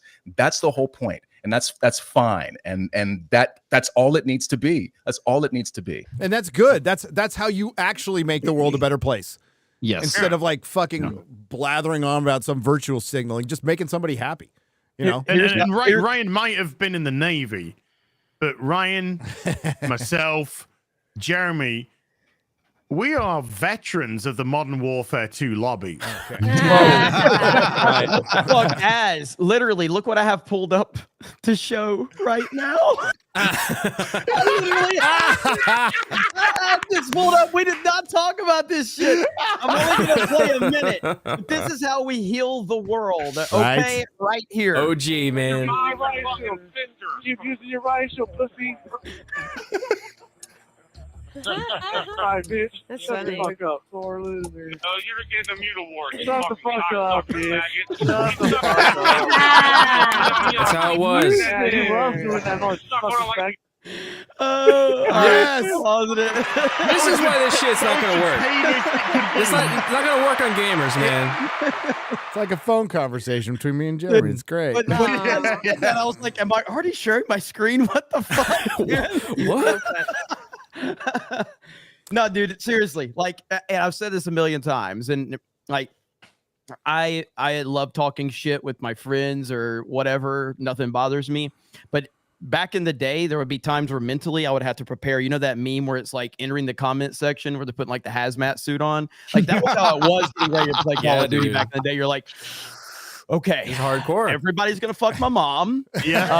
Everybody's gonna call me the N-word. I'm a baguette. There's you always know? that one kid that A lot of baguettes. There's always the kid that plays the music constantly that you have to mute. And then there's always another kid that says, my dad works for Microsoft and I'll get you banned. Every time.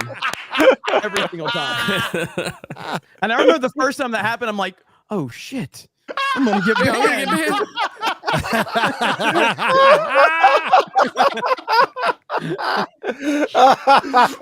Beautiful. I was a little worried. I'm like, fuck, I don't want to get Hey, Legalize Adulthood has gifted 40 Nerdrotic memberships for 200. Almost makes me want to legalize adulthood. Almost. Thanks, brother. John. Legalize Adulthood is awesome. Yes, he is. John Getz for $20 says also check out the 3-parter World's Finest of Superman, the animated series. And my God, why does Gunn just not copy Bruce Timm?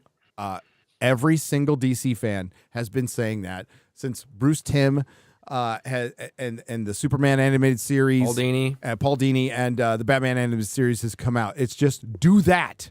That's your template. It's there. The Superman animated series is fucking great, by the way. Yeah. Incredibly epic first meeting of Supes and Bats, along with a funny Joker and clever Lex. Great writing. You're not wrong. That shit is the GOAT.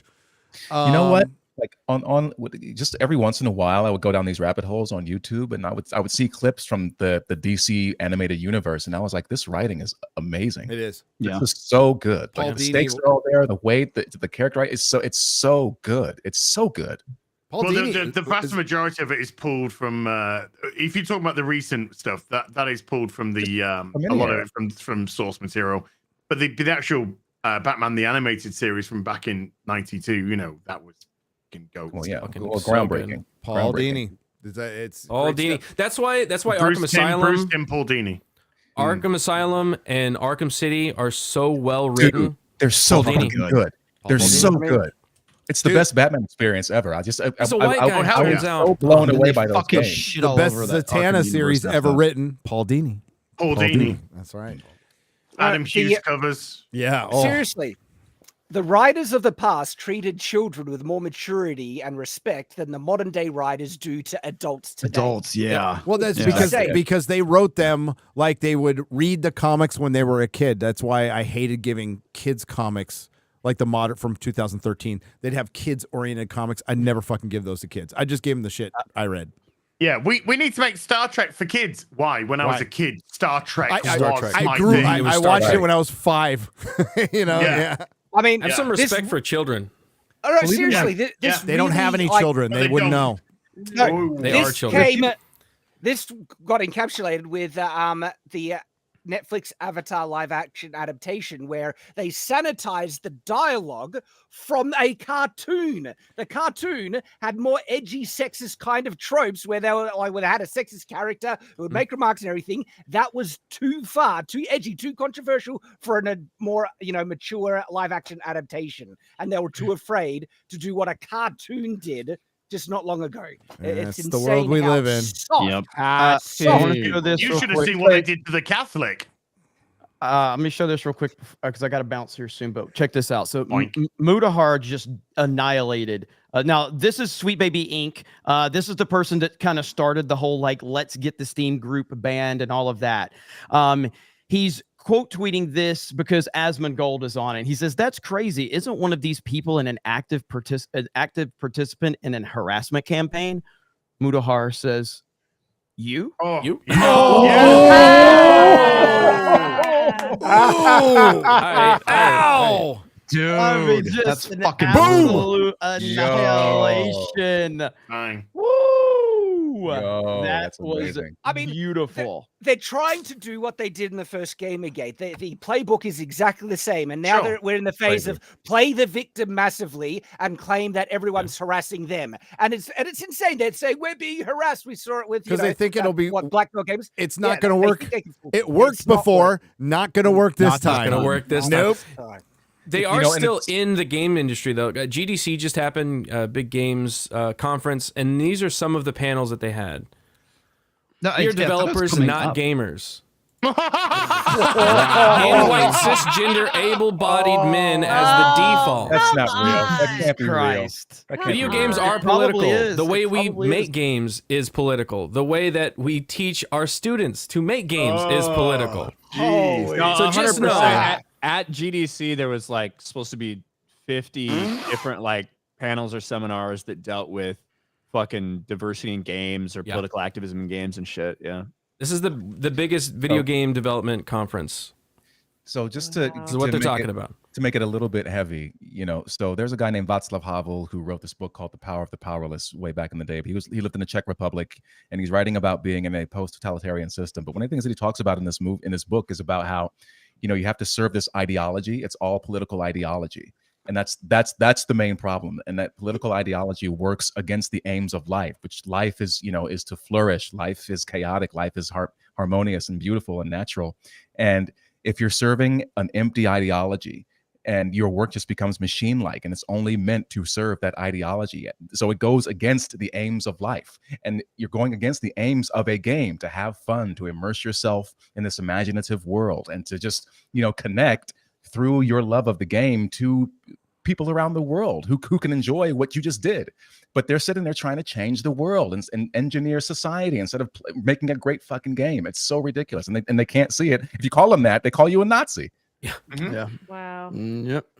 Because they're lost in the it's a religion. It's like a harassing me. fundamentalist religion at this point. It's not just an It's a cult. ideology. It's a cult. It's a No, cult. so religions have respect. This is a cult. Cult. Excuse me. Cult.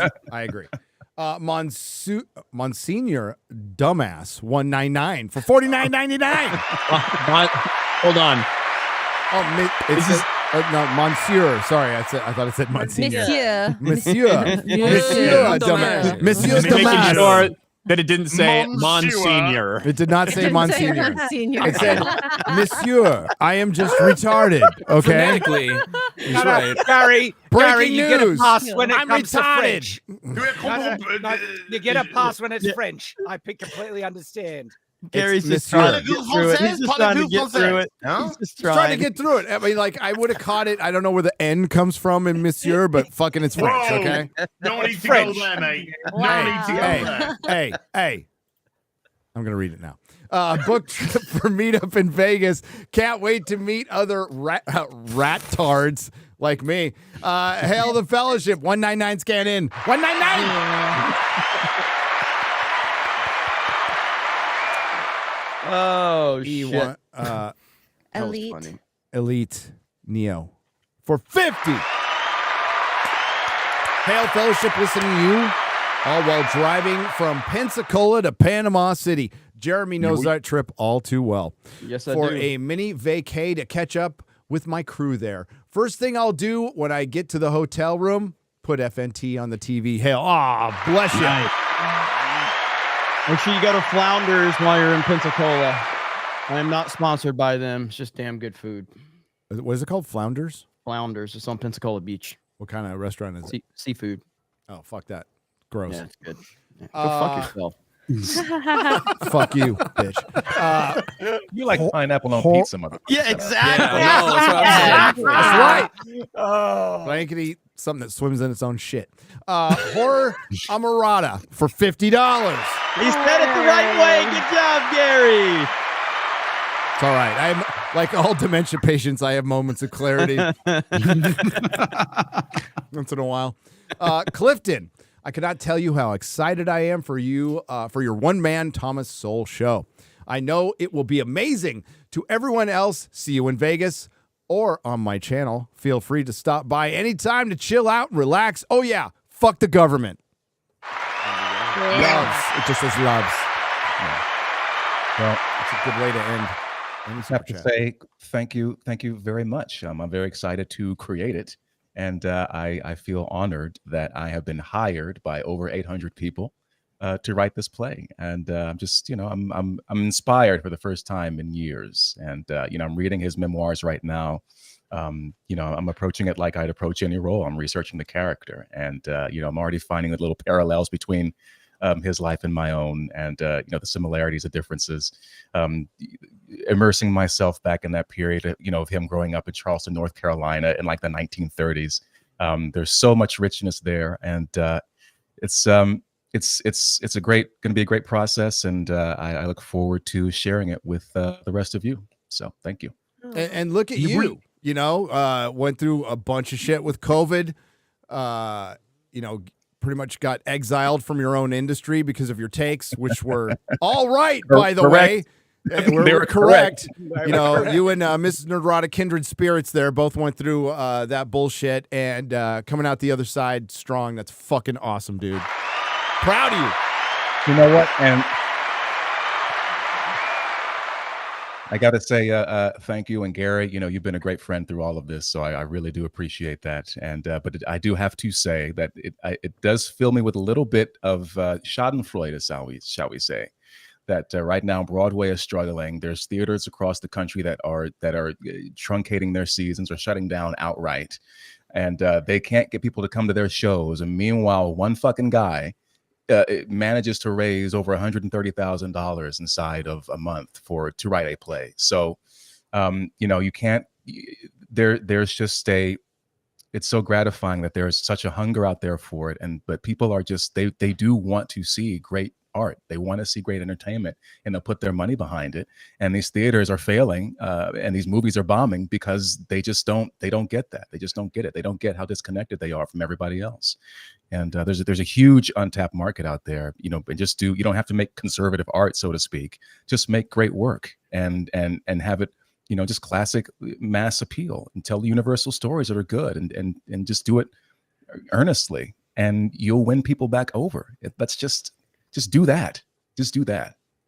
It's a simple formula that's worked for, especially with plays, thousands of years. But they thought, like you said, they thought they could re-engineer this and change it, and they can't. And it's failing everywhere. And we've all said this, the market is still there. They just, we were at MegaCon, man. There was so many people at MegaCon. Those are potential comic book fans. Yep. And the comic books are selling in the thousands right now. Yeah. And it's because they're not providing things that people want. People want to see stuff from people who don't hate them. I mean, that's literally it. That's it. Disco Cobra 2013 for $100. What's up? Only movies I'm semi-hyped for the rest of the years as this month are Ghostbusters sequel, Godzilla, King Kong. What about War of the Rohirrim? I think that's going to be actually pretty good. That's December, though. Not expecting much from either, but it's something to do. Also, this Matt Walsh guy is a chode. Anyone remotely a long time. A chode, I know. Anyone remotely connected to GamerGate are the furthest from knowing gamers. There you go. Good. Well, I think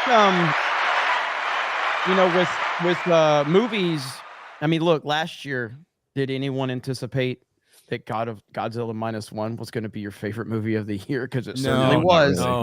And I think I think it's undoubtedly the best movie of the year. I was watching yours and Drinker's appearance on Piers. Gary, by the way, congrats on that. Was awesome. Yeah, When that was Drinker awesome. was bringing up the like Oppenheimer and how it didn't have the competition. Like, what are you talking about, Drinker? He should have just said Godzilla -1 was the best film of the year because it was. Because it easily should have. The fact that Godzilla -1 wasn't even nominated for Best Picture is a bullshit. joke. Crazy. It's hands down the best movie of the year. One of the best movies I've seen Easily. in a long, long time. Isn't there this interesting trend happening right now where like most of the best entertainment, where you're talking about comics or or movies, is coming out of East Asia? Yeah, There's like this trend now. It's so fascinating to me.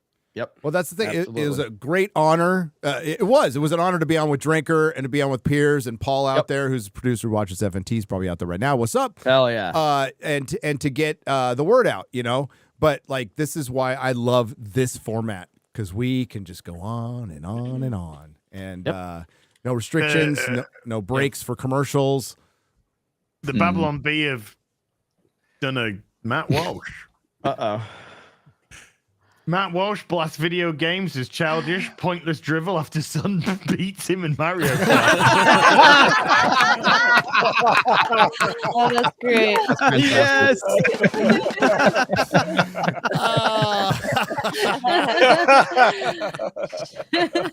That's funny. It would end up being pretty cool if we in like a few months from now we ended up getting Matt Walsh on for Mario Kart when it's all said and done. Alex Jones agreed to play Mario Kart with us a long time ago. I just never followed up with him on that. Could you imagine how? I don't think Alex. Dude, he's no idea who we are. I don't think he knows. I still don't. I've talked to the man on the phone. I still don't think he knows who I am. But it doesn't matter. He'll come around. Shout out to the quarterback who started our show, by the way. Dan Vasquez, one final card to play for subscribers. Oh shit! Oh, now I'm done. Shit! Damn it! Oh no! I know what you're thinking, Jeremy. I know what you're thinking. Awkward, but not impossible.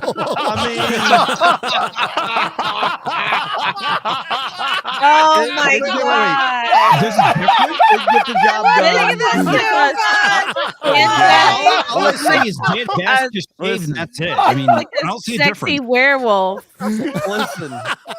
Y'all I gotta see the rack before I make a decision. Man tits love. Is what Like, Ash I'll said. jack off to it. That's my line. That's my line. Come on. Listen. All I know is Gary told me with Dan, and that picture is going to be the same as the real Dan Bask. And this is from Gary. If you turn it around, it looks the same. Okay. So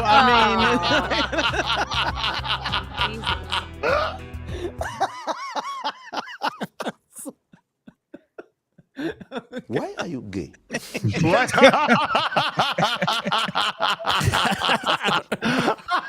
There are so many jokes, and I better not.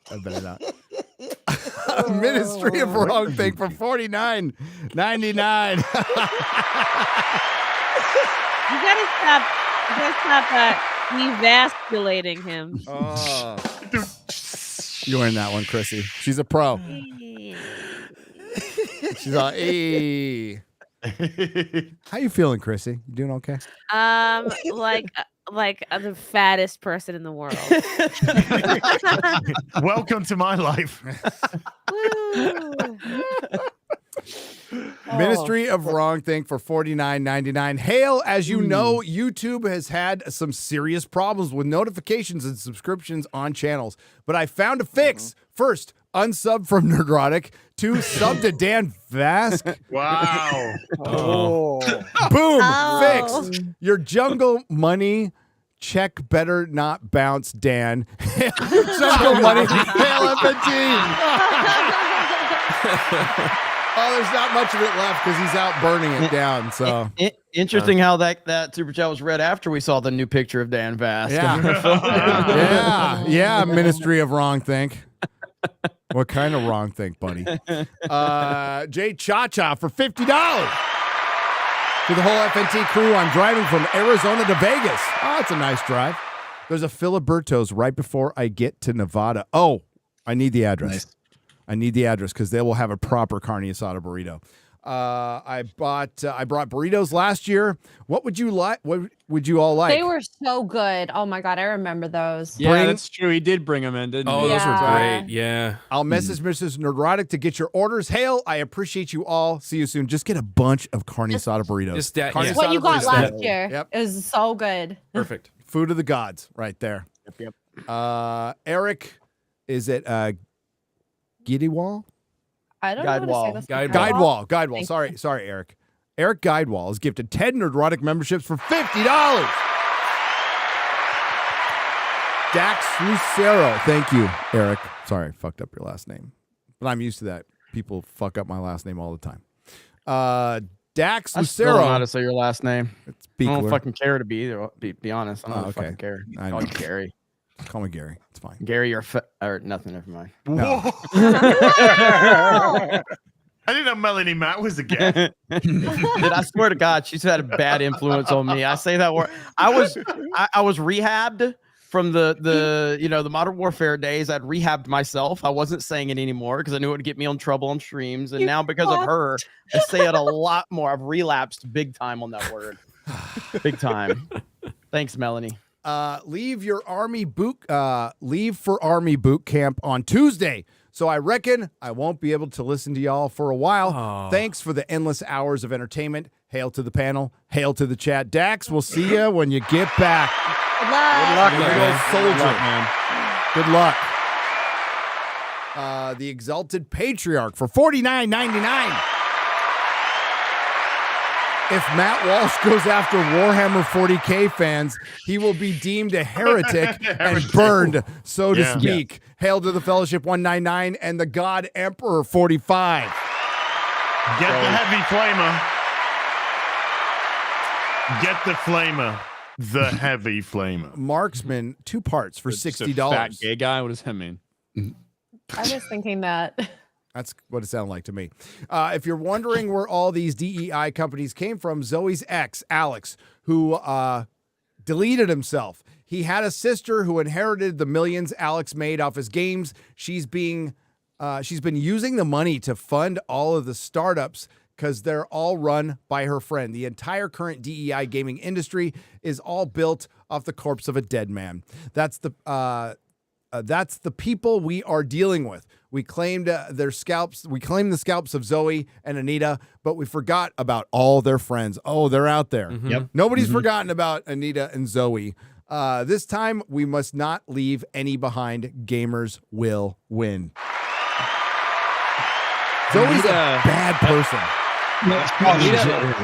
Anita picked a really bad time like a year ago or whatever to shut down Feminist Frequency. I know, right? She just kept on life support for Yeah. another year. Why are we still She'd be talking right back about in her? action.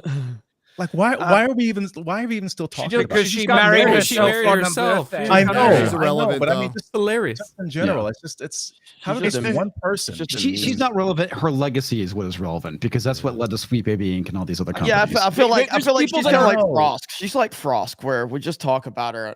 Like Frost actually at least disappeared. She's a you know, locale. from the. At from the the game. moment, Yeah, she became a Fair, so cop is in Anita. Northern England. she's a just good mean- cautionary tale. I mean, There's, it's there's it's connections incredible. though, because like one of the big like editors at Kotaku right now who's been pushing this lie and gaslighting this shit is somebody that was on with Anita on Feminist Frequency.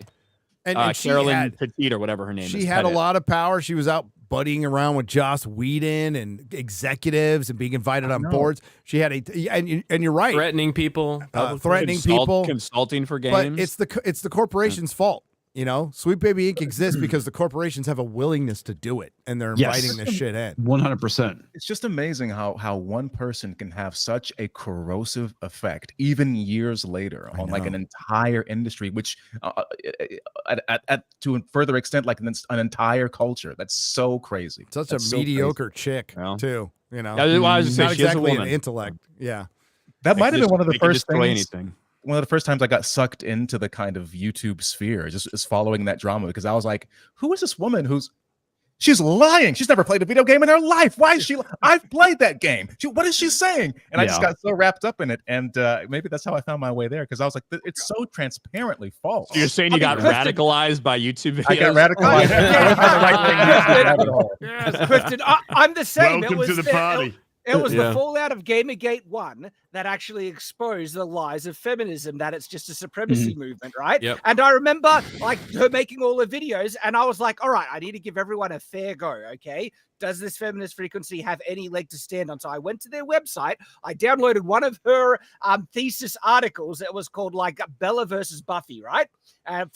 By Anita Sarkeesian. I started reading it. The first paragraph. Buffy would kill that bitch. I know, but no, the first paragraph had just the most astounding bit of bull crap. And I'm like, oh, she's full of crap. Okay. Yes. And that was going to the source, her own article. And then I just, listening all the stuff calling her out. Well, it's work girlfriends. It's the same thing that happened in the comic book industry. You know, your boy Zach from Diversity in Comics has been, in and out, but a cultural critic for a long time, and he's covered what happened with comics like perfectly. And he's trying to put it together, I think, in maybe a book or something. I can't remember. But it's work girlfriends because women like to jump on things when they're popular. You know, they're because they're popular. Where that was going. Literally. All right, and for the most part in these fandoms, not everyone, of course. There's a bunch of women who've enjoyed it forever. We're not talking about you. We're talking about the grifters and the glommers and the fucking sponges, and that's what these are. By the way, if you don't know what the sponge term is, that's it's like an old drug term. It's like the guy who always sponges off the or gal who always sponges off the drug dealer. Just thanks, Gary. You're welcome. That's what I'm here for, dude. All right, I got to bounce for no, Gary. You got to more stay. Drug stories. I've got so many. You've delayed him for so long. I'm going to be going in a minute as well. I know. Well, yeah, it's not like you guys have been quiet during the super chat. Jesus Christ! Get the fuck out of here. Talk about Az never opens his mouth. Come on. I'll see you guys for CobraCast. Violet. I'm going an hour later tonight than normal because I've got some stuff going on. But Tuesday, we're scheduled to have Grums and Cabrutus on Tuesday night's main. Good one. Hell yeah. And, awesome, man. And a certain toxic individual who's actually very positive might be returning. He may be on this panel. We'll see. But I'll see you guys later. Appreciate you. Clifton, awesome having you on. Congrats on your campaign and everything, man. Appreciate you. So, and thanks for stepping in for Eric July. We really appreciate it. Yeah, thanks for subbing. Jeremy, You only get one. I just want to say we appreciate you. You know, just want to let you know, like, you stand up for gamers. Safe. Yeah. Okay. He's getting gay in here. Get the hell out. I'm so used to Ryan insulting me. But thank you. Chad, please go ahead. Continue. No, it's getting too gay. Get out of here. Wait, after you say it, Shad, Ryan can tell me to go fuck myself. All right? Is that fair? Okay. No, like you're a It's like I'm back in the conversation. I have no fucking idea what's going on anymore. No.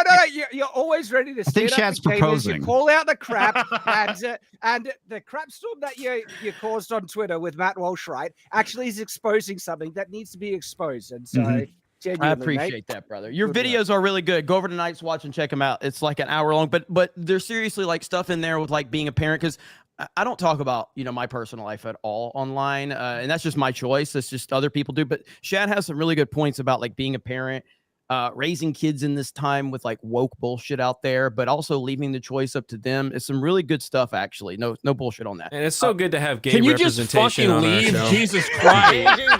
Buckets. All right.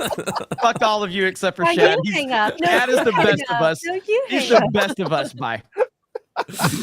What the fuck? God.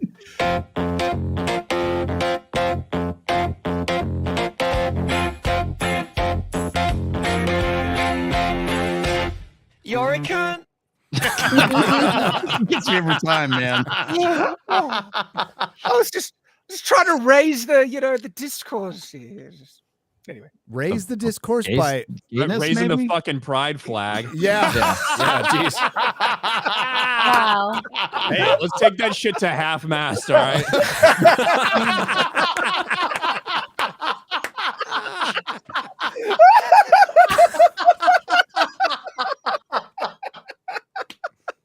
There's so many meanings you can get from that. It's really well crafted. Matthew Hammond. Whether it's like because that movement's dead, whether it's you got a half job, it's like there's a lot of things. Yeah. Yeah, a Don't lot worry, of Ryan. leave it open to agree, interpretation. Yeah. Matthew Hammond on the Streamlabs side for $45. Thank you, Matthew. What cheapskates? The North Face discount should have been 40% for the 2/5 of the black people that were not counted in the 3/5 of the compromise. I don't even know what that you look. Black people can't do math, man. I can't do math. X-ray girl. What does that mean? Well, I mean, I did well at AP Calculus, Garrett, so I don't know. Well, you're a little different. Oh, Hey, am as I a an chat, exception? you are. Or A not. credit to my race. Oh, yeah. Articulate. Clean. Wow. Again, I think you're I making us smell feel good, too. uncomfortable. Oh, wow. Yeah, Maybe someone's trying to move me Just about cranking up racial right now. Wow, you speak really well for a black man. Yeah. That's the You are most so insulting shit articulate. you could ever imagine. Yeah. No, what did I say that one time? That is that to call a black person stupid is racist, but no, wait. It was like to call a black person stupid. No, to treat. Wow. Damn, I totally bombed this whole section. I was gonna say, have you already started getting into your delivery? Don't worry about a thing. Every little thing gonna be all right. The joke, Clifton. I'm gonna get it. It was. I mean, move on. Don't wait for me. I'll come back. Eventually, I'll come back around. Come back around to me. Come back around. Please continue. Good. But when I remember it, I'll make sure to jump 420, back bro. Take your time. Take your time. Love you, Clifton. Burnt toast space girlfriend on the Streamlabs side for $50. Hail the fellowship, hail the chat, and hail the 9.9. Yes, ladies, 9.9. What's up? What's up, ladies? Caboose Mobile for $50 says, imagine CDPR signing this to BlackRock. Now that ain't working. That's why they do it. Money for morals and equity. I want my ESG loans. I want my ESG. We're begging you, BlackRock. Hail to the fellowship in 199. And no, I'm not going to sing shit. I might still have to sing. You never know. Like if Dan ever gets that secret video that he's not made a secret out. By the way, ours drops Saturday, Sunday, something like that. Probably Saturday. We'll see. Yeah, we'll see. See how fast you are. Well, I don't know. Yeah, I don't know if this is gonna help. This is like the worst video to come up at when you're approaching 1 million subs. Yeah. Like, hey, let's review the Or the American best. Society of Magical Negroes. Or the best. We're ushering in a new era. Yep. And we're letting them all know this is what we're about. Especially with the shirt I'm wearing, and it's not this one. Yeah. I got a new shirt that I wore to the movie. I was going to say, is it that one? One Yes. from Amazon? Yes. I got my Caucasians shirt from Amazon.com, which is like fucking the Redskins one. Yeah. Well, Chris got him, and I'm like, dude, I want to get one so we can all rock them in Vegas. Be kind of fun. So I'm not up to date with, all the cultural stuff. I thought your shirt was just some weird Star Trek-y looking shirt, but is that So there's a football team called the Redskins that they had to change the name to the Commanders because they're he's talking about the shirt you're wearing This? Oh. Jala. No, this is a normal shirt. Eric July loaned it to me. Yeah. Okay. No, somebody sent me this on Amazon. Somebody sent me this. It looks like one of the fancy dress uniforms they wear on Star Trek when the dignitaries. It kind of does. It looks a little Romulan. You got the things on the sleeves. I'm down with the Romulan. The treaty at Malos 4 is under threat, number one. I just got a picture of somebody across the pond. It's like, he's getting Nerdrotic. I like it. I'm going to send him a shirt. Yeah. Yes. Get this man a shirt. Somebody get this man a shirt. Why are you gay? Get this man a shirt.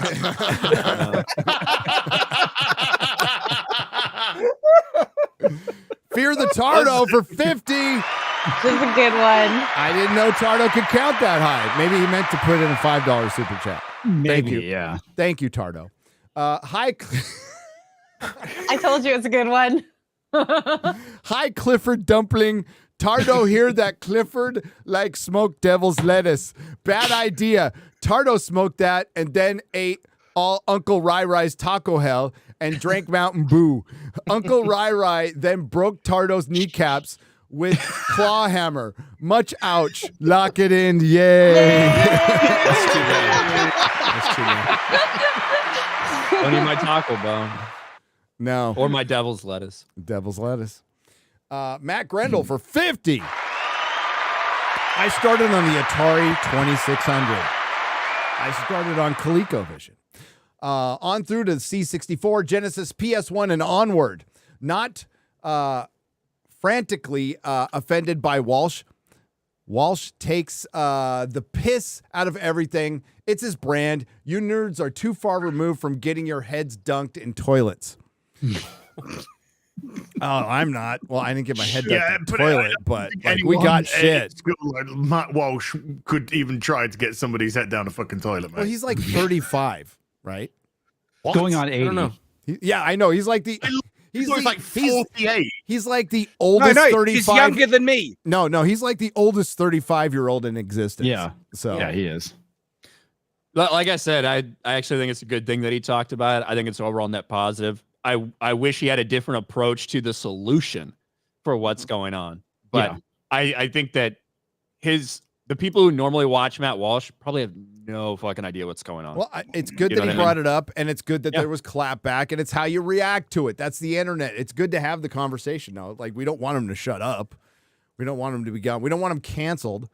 No, not in the slightest. Yeah, no way. He just had a retarded take. That was it. Yeah. There's a lot of retarded takes. Yeah. Justin Martin. But his anime one's not bad. But Demonic. Yeah. Justin Martins for $50. As is a slut, and Jeremy's gay. Honey, FNT gives love a bad name. Jeremy's a slut. And as is a slut. And I got the cadence wrong. Sorry. Yeah. And Jeremy's gay. That's better singing than Bon Jovi. Oh. J Max 1324 for $100. Longtime viewer, first time super chatter. We will not be gentle. I wanted to say thank you to you all for everything on here. People around me don't see any of this stuff going on, so it's nice to have a fellowship who is saying the things I've been thinking. I can't wait for the Vegas meetup. Neither can we. I hope to see you there. Film Threat's doing something on Tuesday at the Millennium Fandom Bar. So there's like 3 nights in a row we pretty much taken over the bar. Oh yeah. Yeah. And God, my fucking liver. It's expanding. Yeah, your liver. I love it. No. As always, we can't let Quarterback Garrett forget that he roofied himself. Yeah. Was that 3 years ago? Wow. That was 2 years ago. 2 years yeah. ago. 2 years ago. Yeah. Chrissy, is it safe for the baby if you like take a shot then immediately make yourself throw up? Is that okay? I've been thinking about that a lot lately, and Honestly, this is the safest trimester to drink. Really? Yeah, Don't it's tell her developed that. already. You know? The baby's already developed. Yeah, Yeah, the the baby's baby's already developed. X-ray girl. With her. X-ray No. girl, Doesn't- have you been pregnant before? No, but but she I knows. did Just a checking. embryology course. He's basically cooked. Everything's Right, cooked, yeah. you know. Yeah, no pluripotent. The bun is cells crispy. there. It turned out okay. My You're mom, not. my mom Gary, partied a little bit. Gary, there's nobody to fucking lie. It turned out fine. I can kind of read. Sure. RF for $49.99. Hey, FNT, here's an idea to fix the MCU. What? Shut it down. Yeah. Stop. Fire the gay black man fucking running the X-Men show. Right, real quick for us. Ryan, what's your theory on why Bo DeMeo got fired? I think there's something, whether it had to do with his OnlyFans Impropriety. or impropriety with somebody else. Like, there's something, to me, it's probably something sexual in nature, relationship like in nature, because it's one thing to be fired. He wiped all of his social media. Yeah. So, like, that tells me there's like something else going on. Yep. Yeah. It's got to be serious. And that guy is way too fucking vain and full of himself to delete his social media. Yeah. So like, there's something weird is going down. Yeah, he probably sent the dick pic to the wrong person. Yeah, like a woman. Like a woman.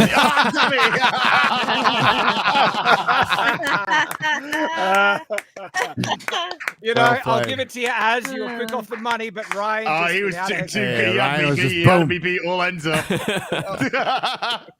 Hail And FNT. for people don't know, Bo DeMeo You is gotta- black and gay, and that's literally the Yeah. only reason why he gets hired for anything. Yep. So. Yeah. As you got to go. Yes. Clifton, wonderful to see you again, buddy. It's been Are you awesome just to have you saying on that the show. because I'm black? Yes. Well, as great to see you as well, and congratulations on your fitness journey as well. It's been great to watch. You're looking good.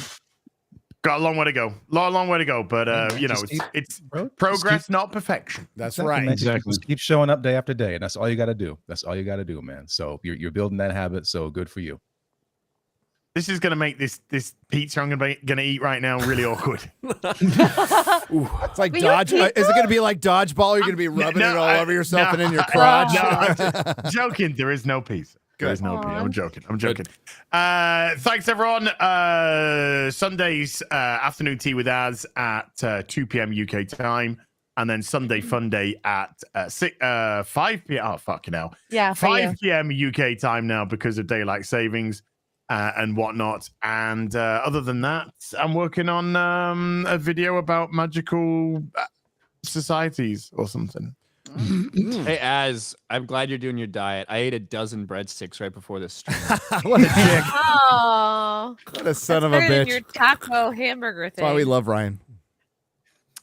I just wanted to live That's the thing, though. vicariously. That you can, though. That's the thing. Yeah. Well, you're past the heart. I remember when you would have blown a fucking dude for a car, but now you're past that. So yeah, I Now blew you a just lot blow a of dudes and dude he for got all whatever. the carbs. So yeah. Now he just does it for the protein. There's a lot of protein in there. It's a pre-workout. Salt for Love you, taste. chat. Have a great one. Yeah. GamerGate with a GAY is here. Have fun. Woo. Yeah. Bye. Yes. All right, we got a few more here. And I got to get back to my video about a magical society. Hail FNT. Here's an idea to fix the MCU. Reset it with the 60s Fantastic Four. Don't refer to the existing MCU and follow up with a recast Avengers. Then make a 90s X-Men film and reveal the old MCU was a pocket universe created by Franklin Richards. I'm fine with that. I don't think it'll work, but just make it Marvel. I don't think Disney's capable of that, but that would be the. You're right. That's they. Well, could they're too fix it. greedy. They're too greedy, and they're too ideological. Yeah. Like resetting would then uncanonize all the previous films, and they want it all to be linked together. So All the you know, you gotta progress. watch. You got to watch everything to keep With going. games and intellectual property, they could fix this shit tomorrow. They own it all. They have the ability. They just don't have the willingness. Disney's an Or the activist creativity. company. But I mean, it would require willingness to be creative, and they're not even willing to do that. They don't have the talent either. No. They're just No, it's just not there. It's so watered down, and then the real talent has been driven out, or they don't even want to take part in it anymore. Because, like, why would you want to run a TV show if you are told exactly who you can hire, what percentage of characters and identities could be in your script? I mean, like, you're just painting by numbers at that point. I think, I mean, I'm really concerned because, I talk to my friends in New York and they're just like, people are so demoralized. Like it's sort of an open secret what the problem is. Like everyone kind of knows what the problem really is. And, but people are kind of just leaving. I think there's a brain drain going on in these industries and people are saying, I mean, it's already hard enough to be an entertainment professional in terms of the instability. It's a hard life unless you're one of the lucky few who gets to do it for a living. It's difficult, but on top of that, you have to deal with all the BS and the stress, and then they're going to call you a racist, and then they're going to impose all these ridiculous rules and suck all the fun and joy out of everything. So people are just like, fuck it, I'm leaving. And like really good people that you want to be in these industries, and all that's left behind, unfortunately, is just not, it's not the best. And, Tax. It's a shame. It's hacks. There's a finite number of talented people in this world, and they are being driven out, and they'll go somewhere else. They'll just go somewhere else. Yeah, and make something new. Yep. Dan Vask for 100 rainforest burning dollars. Dan Vask, my nemesis. I want everyone to stop saying Gary is gay. He's my friend, and if he says he's heterosexual, I believe it. But I suspect his boyfriend is gay.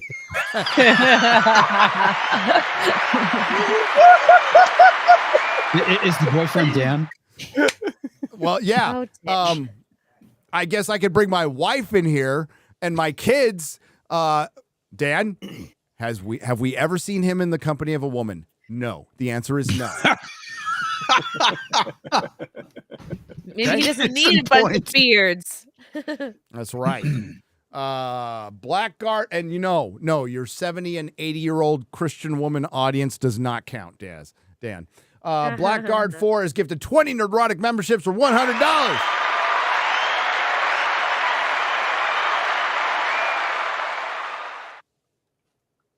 By the way, sub to me. I could have taken the high road and said, hey, sub to Dan Vass. Fuck that shit. I want to win. He started just this. Fucking step on his fucking throat and end this thing. God damn, I know, right? I'm ready. I'm ready. With the curb stomp. I think that the Magical Negro review is going to get a lot of fucking views. I think it's going to do really well. Well, we gotta prep Perry for one of those thumbnails. Yeah. Thanks, Ryan. It was actually usually like Madam Web was fun, like a completely fun to make. This one was like, God damn it, like there's stuff to laugh in a different at. Way. It's bad in a different way though. Manster for $50 over 4 years working. Whoa, love the lurkers and first time donating. Wow. Don't attack banjo players. Oh, I didn't. Banjos are fucking difficult to play. Long time. Was it? And I was making a joke. Yeah. My wife owns a banjo. She should hit you over the head with it. Long time gamer, comic reader, anime nerd, but I also play the banjo. Banjo players invented most of the gamer words. There is a crossover. Ryan is our representation on They were FNT. finding a way to describe themselves. Yeah. Hail.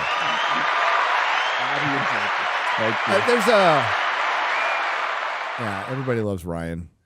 Ryan's the Eric Cartman, the Al Bundy of FNT. He's also the DEI executive. I am. I'm the only one with prior experience. So. Yes. Yep. That's not a joke, by the way. That's true. Magnum Norris for $100. Hail. Chrissy seems surprisingly tame today. Really? Could be the demon in her uterus? Az looks amazing, and as a normal online father would say, RK. Oh, fucking little stroke there. RK is my favorite person. Thank you, especially at ovens. At the ovens? Jesus. Gary, nothing to say. Just keep it tight, man. Comics. Wait. BBC extension? What?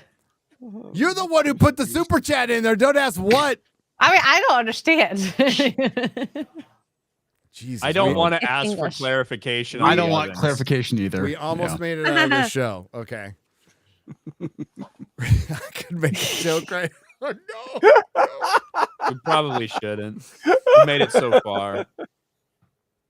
Look, he so wants to. He's just trying to. Don't do it. Don't do Matt it. Grendel for $50. Don't do it. Just put it in the private chat, Gary. I'll tell you after the stream. Okay. No.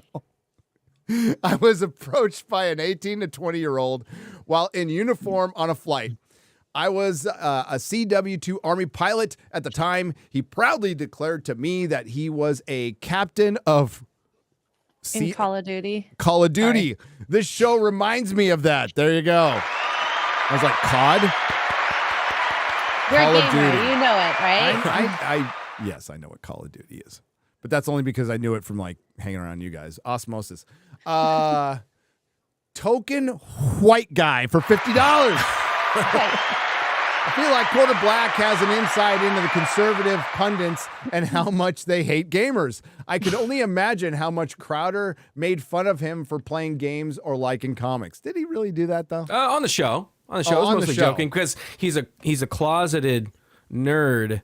Oh, He's also I thought you were closeted gonna other say- things. I thought you were was going to say something else. I thought he just really couldn't handle it. He got really sensitive for some reason when people called him gay in Call of Duty. I don't know why that would be. I don't know. Quelndar on the Streamlabs side, coming over from Forbidden Frontier for 50. Says all hail. Yeah. All hail Friday Night Tights. Matt Grendel for $50. What are the panel's thoughts on the live action Yaira trailer? I mean, I talked about it on Geeks and Gamers. I thought the accent was a strange choice. I didn't like the choice. It actually like distracted me from a lot of what was going on. And for what it is, for a promo for a comic book, it's not like they're doing a show or a movie or anything. It's literally just to promote the comic. That was interesting. I certainly wasn't expecting it. Yeah, I wasn't expecting that either. But the accent threw me off. Well, if people were like thinking they're going to get like top tier Hollywood entertainment out of a live action comic trailer, they've done those before. And it's right up there. I mean, I like the animated stuff better. I'll just say that. But you got to try. Eric again. Eric is starting something from the ground floor. Yeah. So he's not somebody 100%. from the industry who's coming in here who started Indiegogo on second or third base. He started in the ground floor.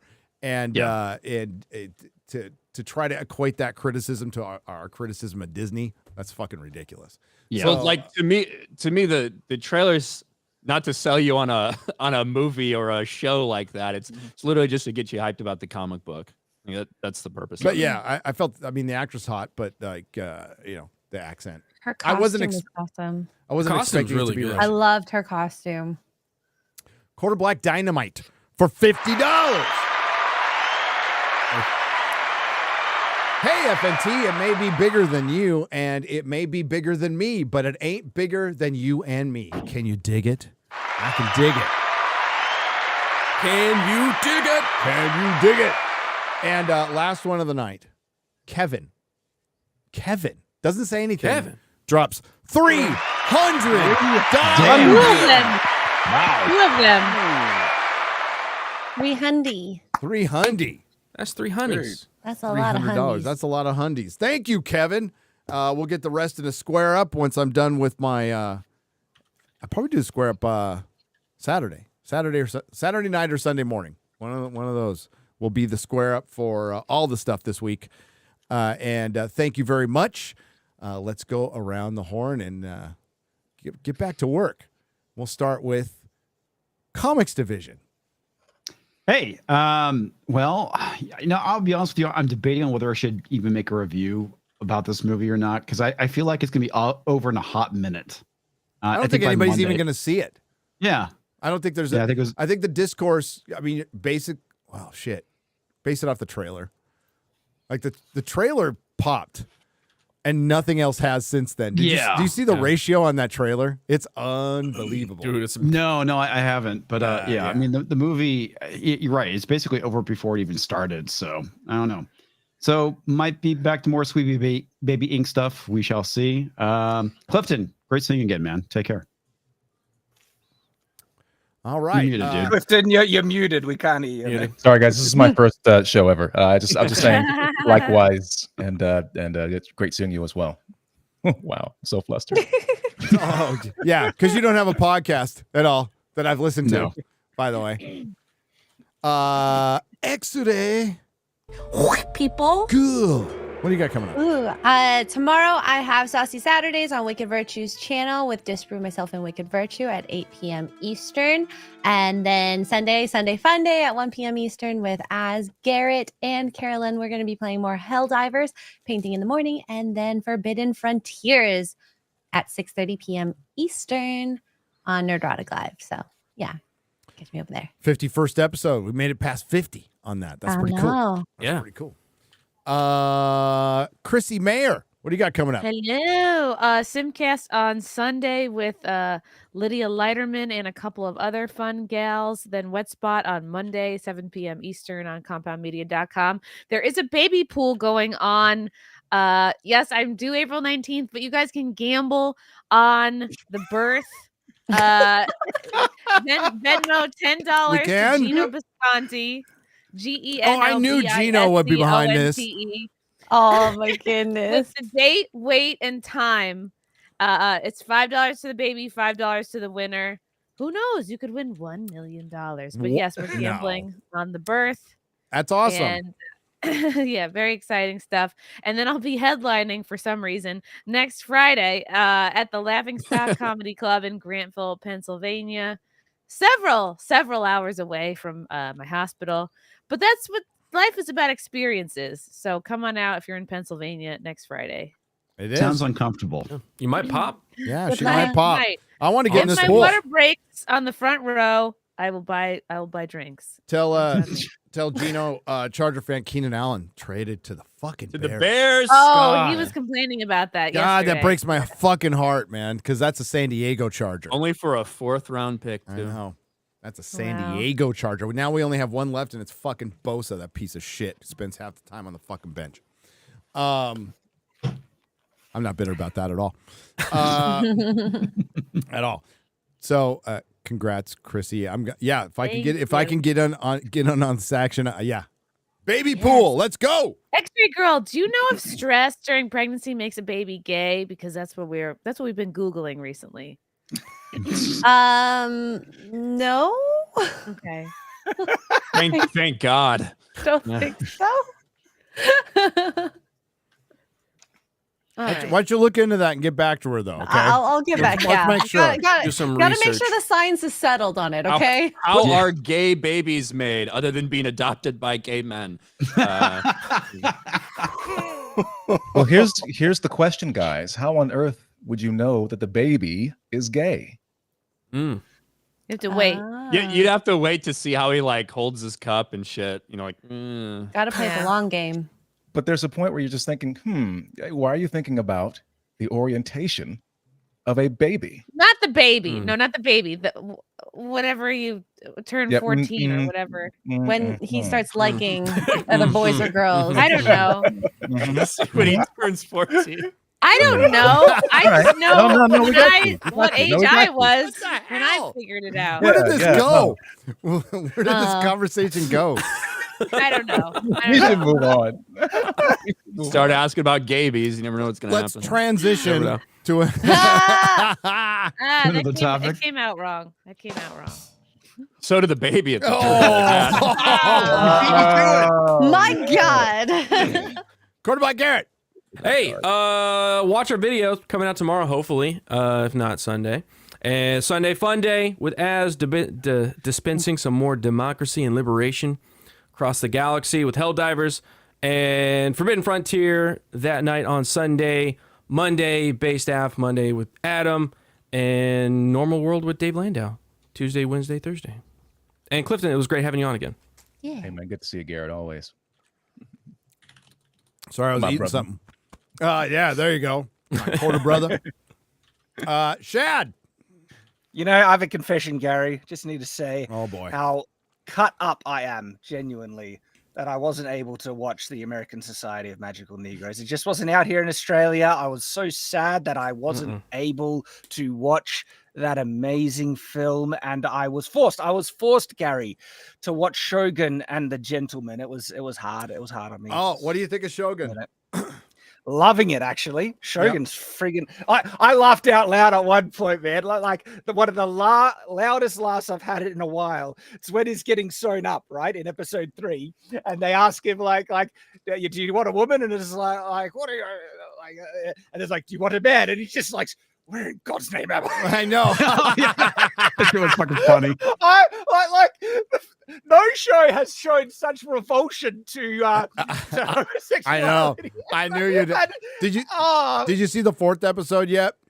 Yeah, yeah. Oh, the guy's getting vaporized by the cannons. That was fucking awesome. Arms and legs fucking everywhere. I was like, damn. Yeah, I'm watching that after the show. So Yeah. The show is awesome. The Gentleman is the fucking best show I've seen in a long time. Like, that's a good show. Shogun's I'm good. enjoying it. Gentleman's a little more fun, but See, because Shogun's more up my alley. I'm loving Shogun, and those lines, like even the follow-up line where it's like he's assaulted, and he's like, "You insinuated that I'd be interested in some casual buggery."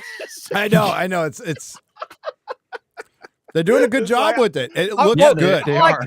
Yeah. They're actually being more true to the period, where that's what a lot of people of the period would respond to with insinuations of homosexuality, and they're not shying away from the brutality of the Japanese culture of the time. Like, that boiling a guy in a cauldron. Yeah, that was hardcore. Yeah, that happened, right? Yes. And that was one of my hesitations. I when I heard Shogun's like, are they gonna just sanitize Japanese history and do the whole wonderful exotic samurai so noble? It's like, no, they're not. They're just being flat. This is what it was like.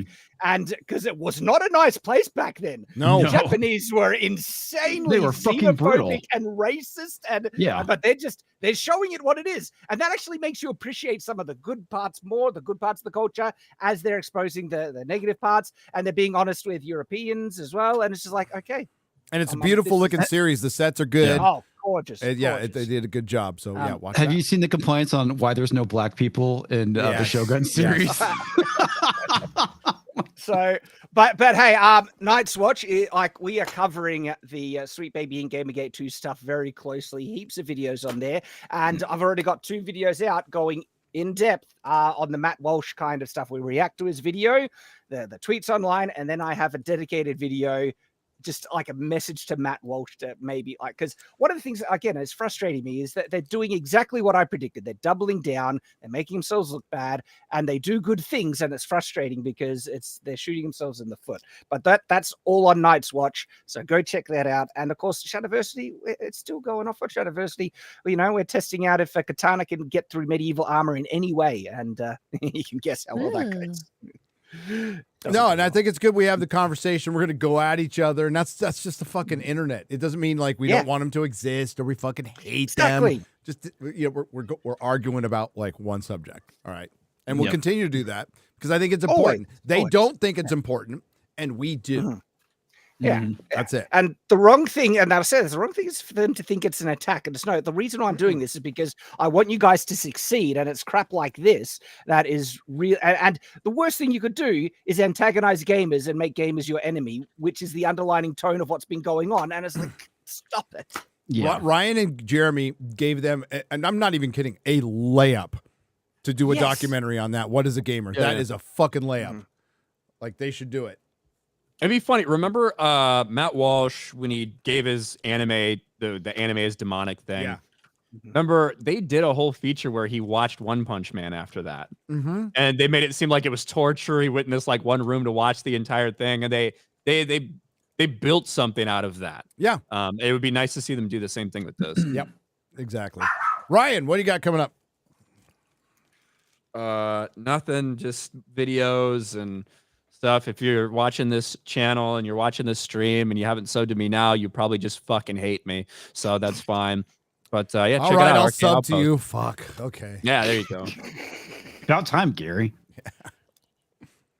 I watch all of Ryan's videos and like them, and I'm usually within the first 3 or 4 minutes. So He does, and sometimes we talk about them on FNT, and he knows that I know like the laundry list of things to go down. So yeah. Well, yeah, because I watch your videos, and I'm like, hey, that's a great way to communicate with the hosts and keep the conversation flowing by being aware of their content. And I genuinely like it. Yeah. Thanks, Ryan. You're welcome. Clifton Duncan, thank you again for coming on this very special night. Total accident. Eric July was not involved, except for loaning me this shirt. What do you have coming up, sir? Well, thank you, Gary, and everyone. It's been a pleasure to be here, and hail to the chat as always. There's a lot of activity going on at the moment. You can catch me on Twitter at, I'm not calling it X, at Clifton A. Duncan, as it says on your screen. You can find me at YouTube as well, just my first and last name, Clifton Duncan. We are starting up the Clifton Duncan podcast once again. It's been a long time since I made my last video. Take my first interview of the year just this week, so look out for that in the next week or so. That's Clifton Duncan, and also on any popular podcasting platforms. But we also have my Substack, which is called The State of the Arts. I'll be contributing there. I try to get there weekly and write stuff that's going on. And but the biggest thing that's happening, obviously, would be the Thomas Sowell play campaign right now. So the campaign is technically over, but because it's been so successful, we have been allowed to keep accepting funds. So right now we've got 855 backers, as you can see, $131,000 raised so far. Again, I feel so honored that I've been entrusted with this responsibility. But if you'd like to learn how you can contribute, you can go up to sowellplay.com. That's SOWELL play.com. And, maybe leave a nice comment or something. Good vibes are also accepted. So thank you very much. That's what I got going on. I feel like I'm going crazy, but it's a good kind of crazy. That's great. It's brilliant. Awesome. I can't wait. Hey, man. you have a podcast. You interviewed Mr. Mediker too, and that one just popped. Yeah. That one popped up, and that was a great job on that. He's such an interesting guy, and I was afraid that we lost him. I know he's not in the best of health right now, but I think a lot of what he says will turn out to be pretty prescient. I mean, towards the end, we were talking about freedom of speech and internet censorship and these kinds of things. And he was like, they're going to start coming for you podcasters. So I don't know what you guys are going to do. And, he has a very unique perspective on internet culture and internet subcultures and, a very sort of acerbic sense of humor. He's made a very profound impact, I think, on the sort of internet subculture in an interesting way. So it was a very great conversation, and I was glad that I was able to get his attention and get him to come on the show. Yeah, and the fact that 10 years after the fact, right, the guy back when he was Internet Aristocrat who helped kick off so much shit in terms of Zoe Quinn, in terms of the relationship between gamers or gaming media and developers and how they're so antagonistic towards gamers. Yeah. The fact that all that shit is coming right around is wild. Shout out really Mediker. crazy. It's really crazy. Shout out to Mediker. All right. Well, hey, it's been a fun show. As long as I don't choke to death here. We have one more scoop. We Do you have want me one to more. read it? You read it. Young Okay. lady. Mac Grendel for $50 says maybe the job sucked, but Garrett was the best on Crowder. Cheers. Oh, thanks, bro. I agree with that. What does he mean the job sucked? The job working there. Oh. Oh, and there's one more. Another one. Mac for another $50. Oh my goodness. 50. Clifton is better than this Drek. Internet popularity is a weird thing. Thank you, Mac. Drek is. But... Thanks for the super chat. It's good to have you here anyway. I mean, I'm just having a good time. Sorry that you're so fucking miserable. Well, no, he's Clifton. He's saying you're awesome and we suck. Yeah, we suck. Oh, You're really? awesome. Yeah. Holy shit! Well, I mean, look, My my bad. I take all that back. I'm high, so I don't know what y'all talking about. I think My bad, Gary, bro. I think there's some truth to that. I'm just saying. Welcome to the Clifton is retard. very classy, though. He is. Yeah. Just listen Yes, to his voice. I'm so sophisticated. Look at how sophisticated I am. None of us are going to argue with you, by the way. We totally agree. You're right. You're right. On that note, we are going to take off. So thanks to the Nerdrotics. Great job. Thanks to everyone who left a super chat and donation. You help keep the lights on. Square up Saturday night, Sunday morning. Keep an eye on the community section. Thanks to all my co-hosts. Go check out CobraCast tonight. And thanks to all the lurkers. We will see you next time. Bye. See ya. See ya.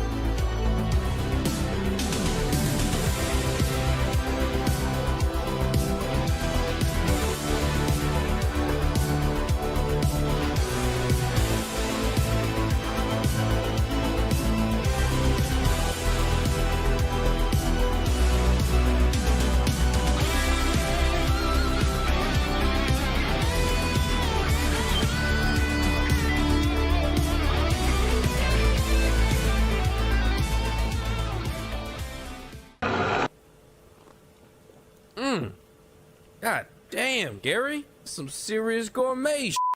What flavor is this? That's right, it's the all-hell medium roast private blend. Check out the Geek Grind Coffee Nerdrotic page for our other options like the Decadent, Feathers of Liberty, vanilla-infused flavored coffee. Or if you're looking for something darker, try the Dark Roast FNT blend of the Fellowship. You know what? Just buy all three. GeekGrindCoffee.com. Use discount code Nerdrotic.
Do not come. Do not come. I'm gonna come.